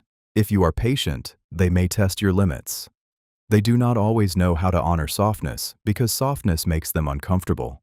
It reminds them of the parts of themselves they were taught to hide. Sometimes this comes from painful environments where only the strongest were protected, heard, or respected. They may have learned early that being soft made them unsafe, so they now distrust softness in others. But real strength does not need to disrespect vulnerability. A mature person can honor both confidence and tenderness. That is why this behavior matters. When someone respects you only when you are hard to reach, hard to hurt, or hard to challenge, they may not truly respect you. They may only fear power and mistake that fear for respect. Testing patience checks limits. Testing patience checks limits because some people push small boundaries to see how much discomfort you will tolerate before you finally react. It may begin with little delays, careless comments, repeated mistakes, playful disrespect, broken promises, or small acts of selfishness. On the surface, each thing may look too minor to confront, but together they reveal someone watching how far they can go. This behavior can be subtle. A person may keep interrupting you, arriving late, ignoring your needs, making jokes at your expense, or asking for more after you have already given enough. If you stay quiet, they may take it as permission. If you react, they may act surprised and say you are overreacting. The test is not always obvious, but the pattern slowly teaches them where your limits are. The creepy part is that patience can be mistaken for weakness by the wrong person. A kind person may give chances because they want peace, but a controlling person may see those chances as openings. They learn that you explain, forgive, wait, adjust, and absorb discomfort without immediately walking away. Sometimes people test patience because they are insecure and want proof that you will not leave. Other times, they do it because they enjoy feeling powerful over your emotions. They push, then watch whether you bend or break. That is why patience needs boundaries. Being calm does not mean being endlessly available for disrespect. When someone keeps testing how much you can take, they may not be misunderstanding your kindness. They may be measuring how much control they can gain. Safe people make others relax. Safe people make others relax because their presence does not feel like a test. Around them, people do not feel the constant need to perform, defend, explain, impress, or protect themselves. Their calmness, consistency, and emotional steadiness create an atmosphere where the body slowly lowers its guard. This is why safety can often be felt before it is explained. A safe person listens without secretly preparing to judge you. They correct without humiliating you. They disagree without attacking your worth. They can hear your feelings without turning them into drama, weakness, or a weapon to use later. Because of this, people naturally become softer around them. The creepy part is that your body often knows who is safe before your mind has fully decided. Around some people, your shoulders drop, your breathing slows, your words come easier, and you do not feel the need to calculate every sentence. Around others, you become tense, careful, quiet, or overly alert, even if they have not openly done anything wrong. Safe people reveal themselves through repeated emotional consistency. They do not punish honesty. They do not make peace feel temporary. They do not make you regret being vulnerable. Their presence teaches your nervous system that closeness does not always lead to danger. But unsafe people often create the opposite effect. They make others shrink, overthink, rehearse, or hide. That is why relaxation is a powerful signal. When people naturally become calm around someone, it may mean they sense emotional safety. A safe person does not need to demand trust. Their behavior slowly makes trust feel possible. Fear of confusion protects image. Fear of confusion protects image because some people would rather pretend they understand than admit they are lost. To them, confusion does not feel normal. It feels embarrassing, exposing, or dangerous. They may believe that asking for clarification will make them look weak, slow, uneducated, or less capable, so they hide their confusion behind confidence. This can appear in small ways. Someone may nod, even when they do not understand. They may laugh along, agree too quickly, change the subject, or repeat words they barely understand just to appear informed. On the surface, they seem composed, but underneath, they may be working hard to protect the image of intelligence, competence, or control. The creepy part is that fear of confusion can make people choose appearance over truth. Instead of asking a simple question that could help them learn, they perform certainty. Instead of saying, "I do not understand," they act like they already know. This can lead them into mistakes, wrong decisions, false confidence, and deeper insecurity. Sometimes this fear comes from past shame. People who were mocked, corrected harshly, or made to feel stupid may learn to hide confusion quickly. They protect themselves by pretending, even when honesty would help them grow. But hiding confusion can also become manipulation. Some people act knowledgeable to gain respect, authority, or control in situations they do not fully understand. That is why confusion matters. A secure person can ask questions without feeling reduced. When someone fears looking confused, they may not be protecting knowledge. They may be protecting the image they are afraid to lose. Punishing honesty rejects truth. Punishing honesty rejects truth because some people ask for openness but cannot handle what openness brings. They may say, "Be honest with me. Tell me how you feel," or "I want the truth." But the moment the truth makes them uncomfortable, they react with anger, silence, guilt, mockery, distance, or emotional punishment. This creates a dangerous contradiction. They claim to want honesty, but their reaction teaches people to hide. If someone tells them a difficult feeling, they become offended. If someone admits a mistake, they use it against them. If someone shares a boundary, they call it disrespect. Over time, people around them learn that truth is not safe. Peace becomes more important than honesty. The creepy part is that punishing honesty slowly trains others to become dishonest, not because they want to lie, but because honesty starts feeling expensive. They begin softening their words, hiding their feelings, pretending everything is fine, or giving the answer that will cause the least damage. The person who punished truth may then complain that nobody is real with them, without realizing they created the fear. Sometimes people punish honesty because truth triggers shame, insecurity, fear of abandonment, or loss of control. They do not know how to sit with discomfort without attacking the person who caused it. But in darker situations, punishing honesty becomes control. It teaches people that truth will cost them love, access, peace, or approval. That is why reactions matter. If someone only accepts honesty when it flatters them, they do not truly want truth. They want comfort disguised as truth. Bitterness attacks joy. Bitterness attacks joy because people who carry unresolved pain can feel disturbed by happiness they do not know how to access. When someone is deeply bitter, another person's peace, laughter, hope, excitement, or innocence may not feel beautiful to them. It may feel irritating, fake, unfair, or threatening. Joy becomes a reminder of what they lost, what they never received, or what they no longer believe is possible. This is why bitter people often respond strangely to good energy. Someone shares a dream, and they call it unrealistic. Someone feels excited, and they mock it. Someone is hopeful, and they remind them of everything that could go wrong. They may not openly say, "Your joy bothers me," but they slowly try to reduce it, question it, or make it feel foolish. The creepy part is that bitterness often disguises itself as wisdom.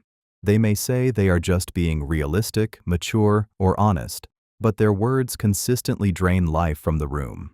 Real wisdom can warn without destroying hope. Bitterness, however, wants company. It does not only see danger, it wants others to stop believing too.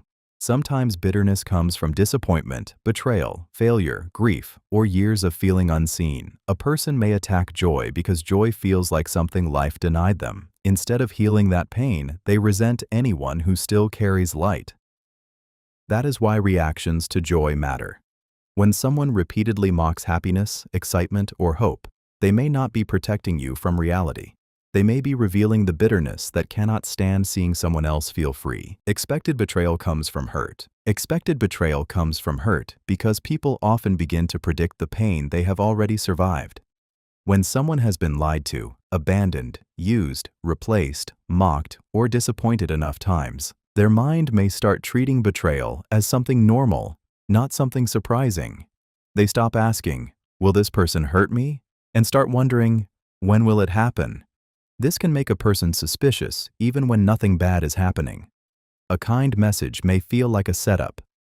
A quiet moment may feel like distance. A small mistake may feel like the beginning of betrayal.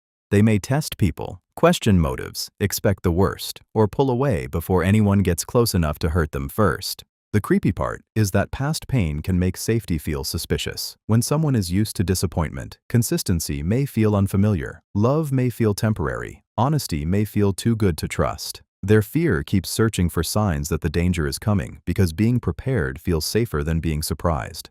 Sometimes this expectation comes from deep emotional wounds. A person may not want to doubt everyone, but their nervous system remembers what betrayal felt like. It tries to protect them by staying alert, even when the present person is not the same as the past one. But expecting betrayal can quietly damage good connections. If someone keeps treating every person like a future enemy, they may push away the very people who are trying to prove them safe.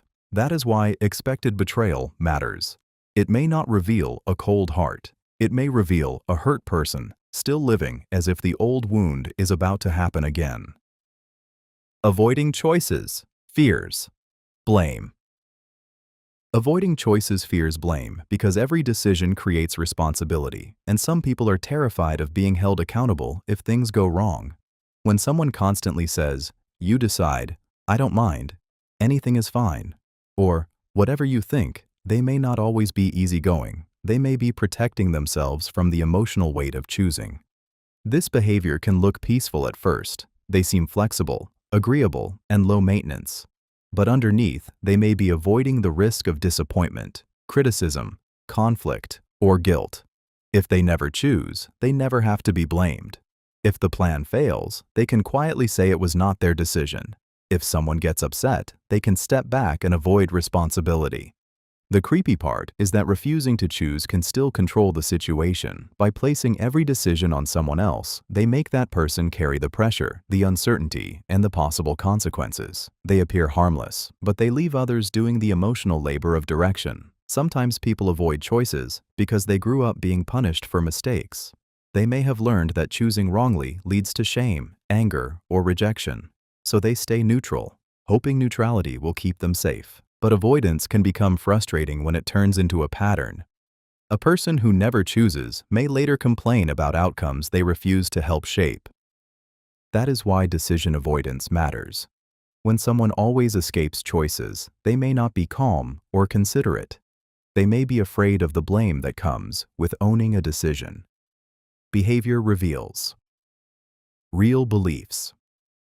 Behavior reveals real beliefs because what people repeatedly do usually tells the truth more clearly than what they claim to value. A person can say they respect you, love you, support you, trust you, or believe in honesty, but their repeated actions show whether those words are real or only convenient. Beliefs are not proven by speeches. They are exposed by patterns. This is why behavior should be watched more closely than promises. Someone may say they value loyalty, yet gossip about people who trusted them. They may say they care about you, yet disappear every time you need them. They may say they believe in growth, yet avoid every chance to change. They may say they hate drama, yet keep creating it wherever they go.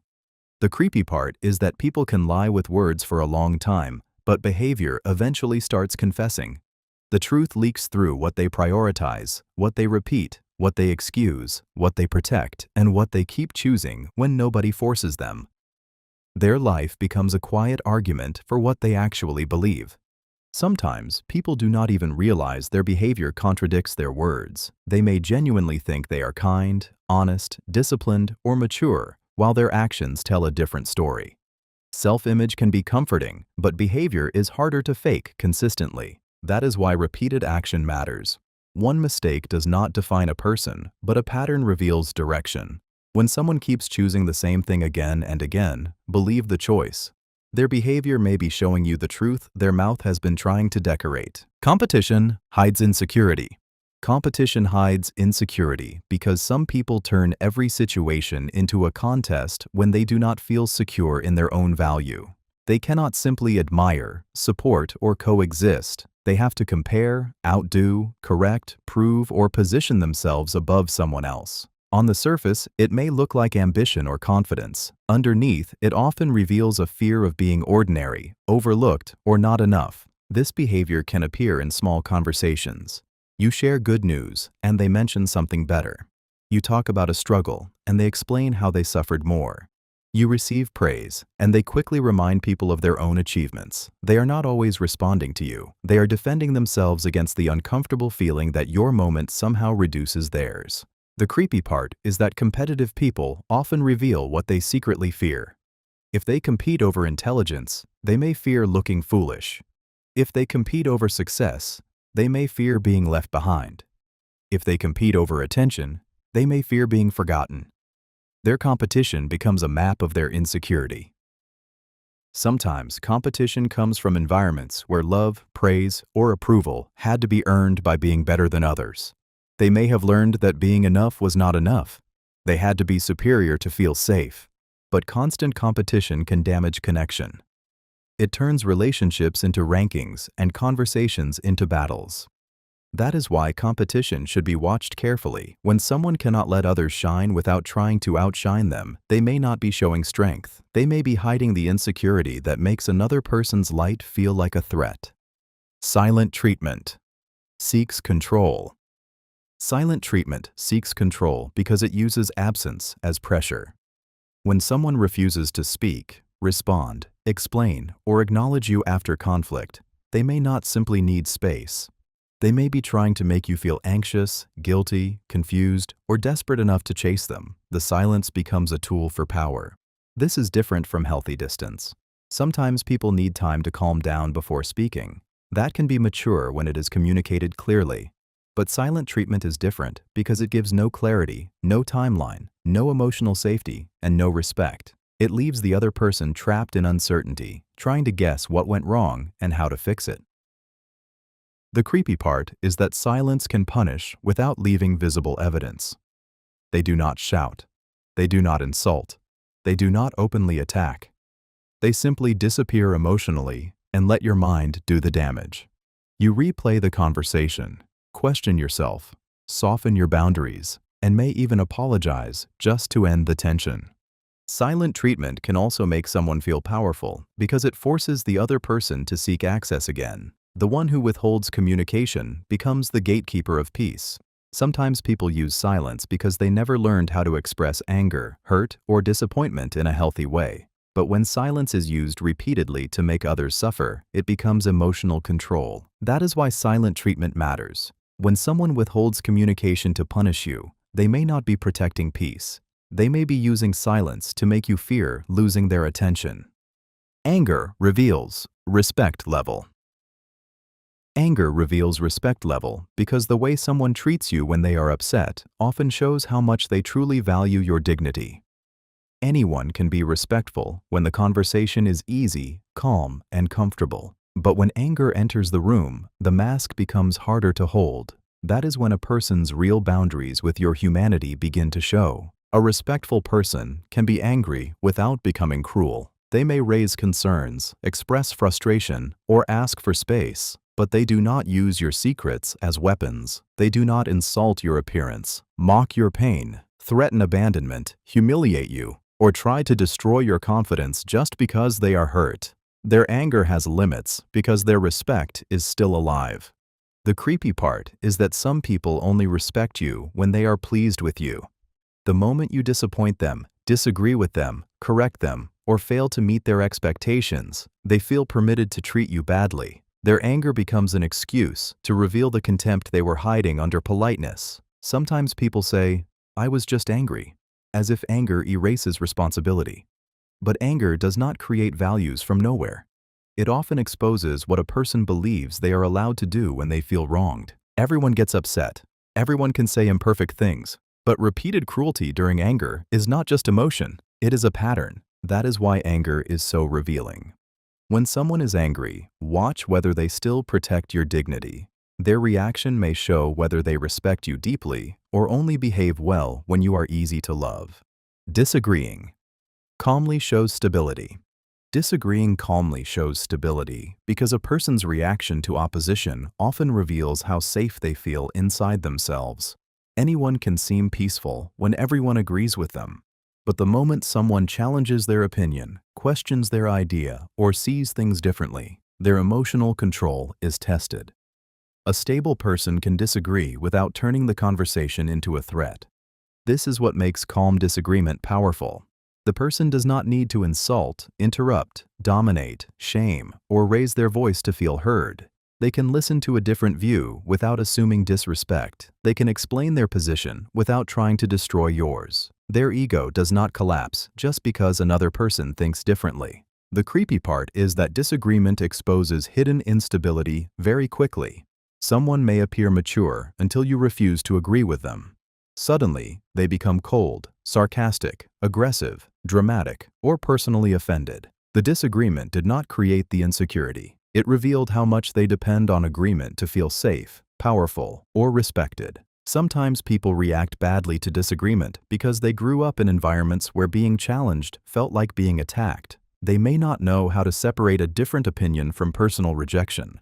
But emotional stability means being able to stay grounded even when someone does not validate your view.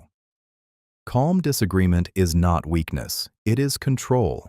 It shows that a person can handle tension without creating damage. That is why disagreement matters. When someone can oppose you without disrespecting you, they are showing emotional balance. They do not need your agreement to remain respectful, and they do not need conflict to prove their strength. Character shows under pressure. Character shows under pressure because pressure removes the comfortable version of people and reveals what is underneath. It is easy to appear kind, honest, loyal, patient, and mature when life is calm.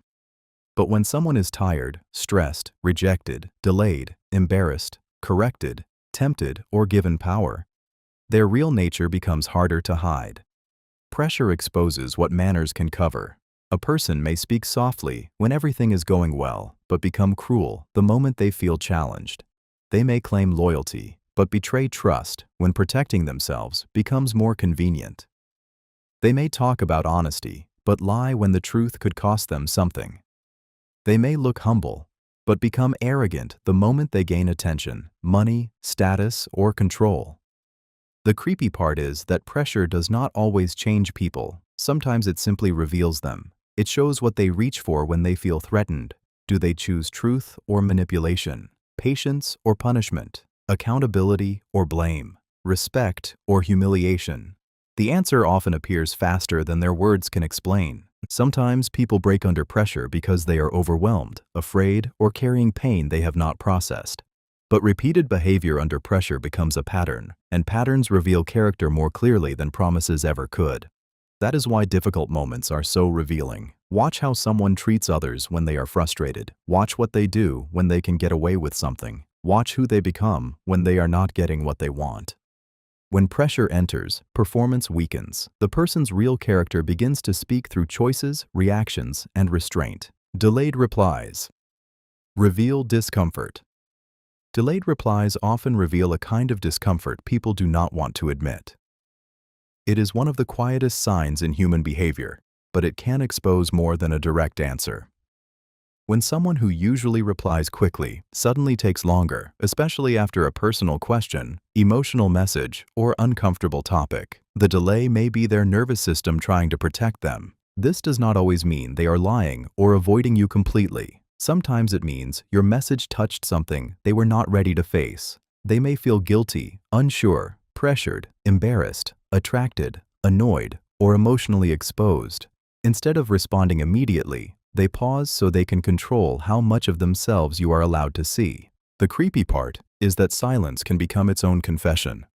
A person may later say, "I was busy," but if the delay always happens around the same kind of conversation, the pattern tells a deeper story. They may reply quickly to jokes, simple questions, or casual talk, but suddenly disappear when the conversation becomes honest, intimate, or tense.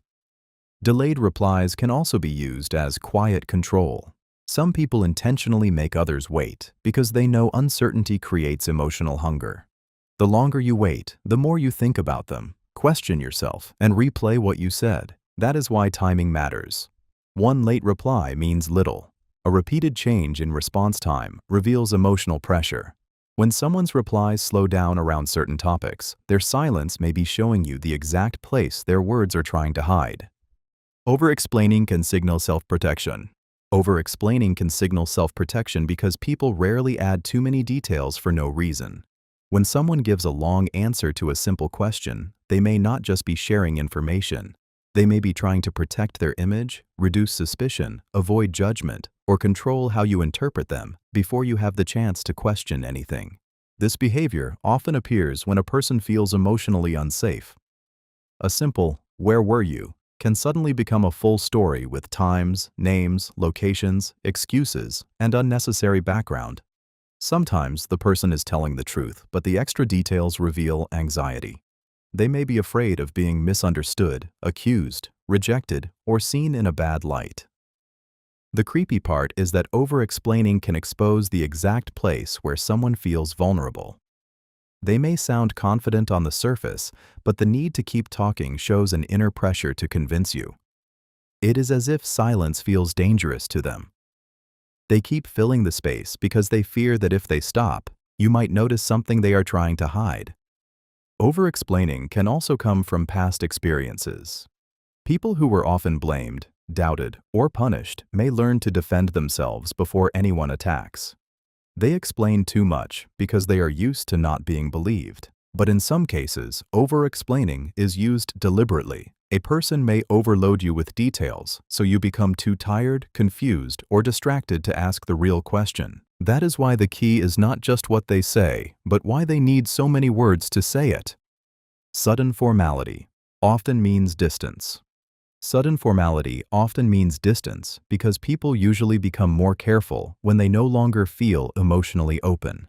When someone who used to speak warmly, casually, or playfully suddenly starts sounding polite, stiff, or overly proper, it may be a sign that something has changed inside them. The words may still be respectful, but the warmth has been quietly removed. This shift can feel unsettling because it often happens before the person explains what is wrong. They may stop using nicknames, reduce jokes, avoid personal language, and answer in a clean, controlled way. Instead of saying what they feel, they create a wall made of manners. On the surface, nothing looks aggressive, but emotionally, you can feel the space growing. The creepy part is that formality can be a silent warning. A person may still reply, still smile, and still act civil, yet their tone tells you they have pulled part of themselves away. They are no longer speaking to connect. They are speaking to maintain distance without causing open conflict. Sometimes this happens because they are hurt and do not want to appear emotional. Other times they are disappointed, offended, uncomfortable, or preparing to detach. Formality gives them control. It allows them to stay present while becoming less available. It can also be used as quiet punishment. By removing warmth, they make you feel the loss without directly saying anything. That is why sudden formality should not be ignored. When someone's language becomes colder than the relationship used to be, their politeness may be hiding emotional withdrawal. First reactions are usually honest. First reactions are usually honest because they happen before a person has enough time to edit themselves. In the first few seconds, before the polite smile, the careful explanation, or the controlled answer appears, the face often reveals what the mind is truly processing. A quick pause, a flash of irritation, a sudden smile, widened eyes, or a small change in tone can expose the emotion someone may later try to cover. This is why first reactions can feel so powerful. They are not always complete truth, but they often show the first emotional truth. A person may later say they are happy for you, but their first look may show envy. They may say they are not upset, but their first silence may show hurt. They may pretend they expected something, but their first expression may reveal shock. The creepy part is that people often correct themselves so quickly that you almost doubt what you saw. 1 second, their face changes. The next second, they are smiling, explaining, or acting normal again. That tiny emotional leak can disappear fast, but it may tell you more than the polished response that follows. First reactions matter because they come from instinct. The brain feels before it performs. People can rehearse words, but they cannot always rehearse the first emotional flicker that appears when something touches pride, fear, attraction, guilt, or insecurity. That is why paying attention to the beginning of a response is important. The second reaction is often social. The first reaction is often emotional. When someone quickly fixes their face, tone, or words, the truth may have already appeared. Repeating your words buys time. Repeating your words buys time because people often echo a question when their mind needs a few extra seconds to prepare a safe response. It may sound innocent, but it can reveal that something inside them paused. Instead of answering directly, they repeat what you said so they can think, adjust their tone, hide their first reaction, or decide how much truth they want to give. For example, if you ask, "Did you talk to him yesterday?" and they respond, "Did I talk to him yesterday?" They may not simply be clarifying. Their brain may be searching for the best version of the answer. That tiny repetition gives them space to choose whether to be honest, vague, defensive, or strategic. The creepy part is that the repeated words can feel normal, yet they may be covering a mental scramble. In that brief moment, the person may be calculating consequences. What do you already know? How much should they admit? Will the answer make them look guilty, weak, interested, jealous, or exposed? This does not always mean someone is lying. Sometimes people repeat words because they are surprised, confused, nervous, or emotionally hit by the question. But when it happens around sensitive topics, it can reveal pressure beneath the surface. Repeating your words can also be a subtle way to shift control. By echoing the question, they slow the conversation down and make you wait for their answer. That is why the pause matters. When someone repeats your exact words before responding, listen closely to what comes next. Their delay may reveal the answer before their mouth does. Looking away can mean strong emotion. Looking away can mean strong emotion because the eyes often disconnect when the mind is overwhelmed. Many people assume that avoiding eye contact always means someone is lying, but that is too simple. Sometimes a person looks away because the feeling inside them is too intense to hold while also facing you directly. Eye contact creates emotional pressure. When someone is angry, hurt, attracted, ashamed, nervous, or close to crying, looking into your eyes can make the feeling stronger. So they turn away, stare at the floor, look at their phone, glance around the room, or focus on something meaningless just to keep themselves steady. The creepy part is that the direction of their eyes can expose what their mouth refuses to admit. They may say, "It's nothing," while looking away, because it is not nothing. They may say, "I'm not upset," while avoiding your face because your presence is making the emotion harder to hide. Their words may deny the feeling, but their eyes are trying to escape it. Looking away can also happen when someone feels seen too deeply. A direct question, a painful truth, or an unexpected compliment can make them break eye contact because it touches a part of them they were not prepared to reveal. This does not mean every glance away is meaningful. People look away when thinking, distracted, tired, or uncomfortable. The real signal appears when the eye contact changes suddenly around one specific topic. When someone looks away, at the exact moment emotions rise, their eyes may be protecting the truth before their words can cover it. "I'm fine" often closes conversation. "I'm fine" often closes conversation because it is rarely just a simple answer when spoken with tension, distance, or emotional flatness. Many people use it when they do not want to explain what they feel, do not trust the listener with the full truth, or are too overwhelmed to put their emotions into words. It sounds calm on the surface, but underneath, it can be a locked door. When someone says, "I'm fine" too quickly, too coldly, or without any real detail, they may be trying to stop you from coming closer. They are not always saying, "There is no problem." Sometimes they are saying, "I do not want to talk about this with you right now." Other times, they are hiding hurt, anger, disappointment, jealousy, fear, or exhaustion behind a phrase that seems harmless. The creepy part is that "I'm fine" can make the other person feel confused. You sense something is wrong, but the words deny it. The face may look tight, the tone may sound empty, the energy may feel different. Yet because they said they are fine, you are left questioning your own perception. This phrase can also become a quiet form of emotional control. Some people use "I'm fine" to punish without explaining, making you guess what happened and chase the answer. But sometimes, it is self-protection. People who have been ignored, mocked, or punished for expressing emotions may learn to hide everything behind those two words. That is why "I'm fine" should be read through tone, timing, and pattern. The phrase may close the conversation, but the emotion often remains wide open. Defensiveness can reveal insecurity. Defensiveness can reveal insecurity because people often protect the parts of themselves that feel most fragile. When someone reacts too strongly to a simple comment, harmless question, or gentle correction, the reaction may not be about the moment itself. It may be about something deeper they already fear is true. A secure person can usually hear feedback without feeling destroyed by it.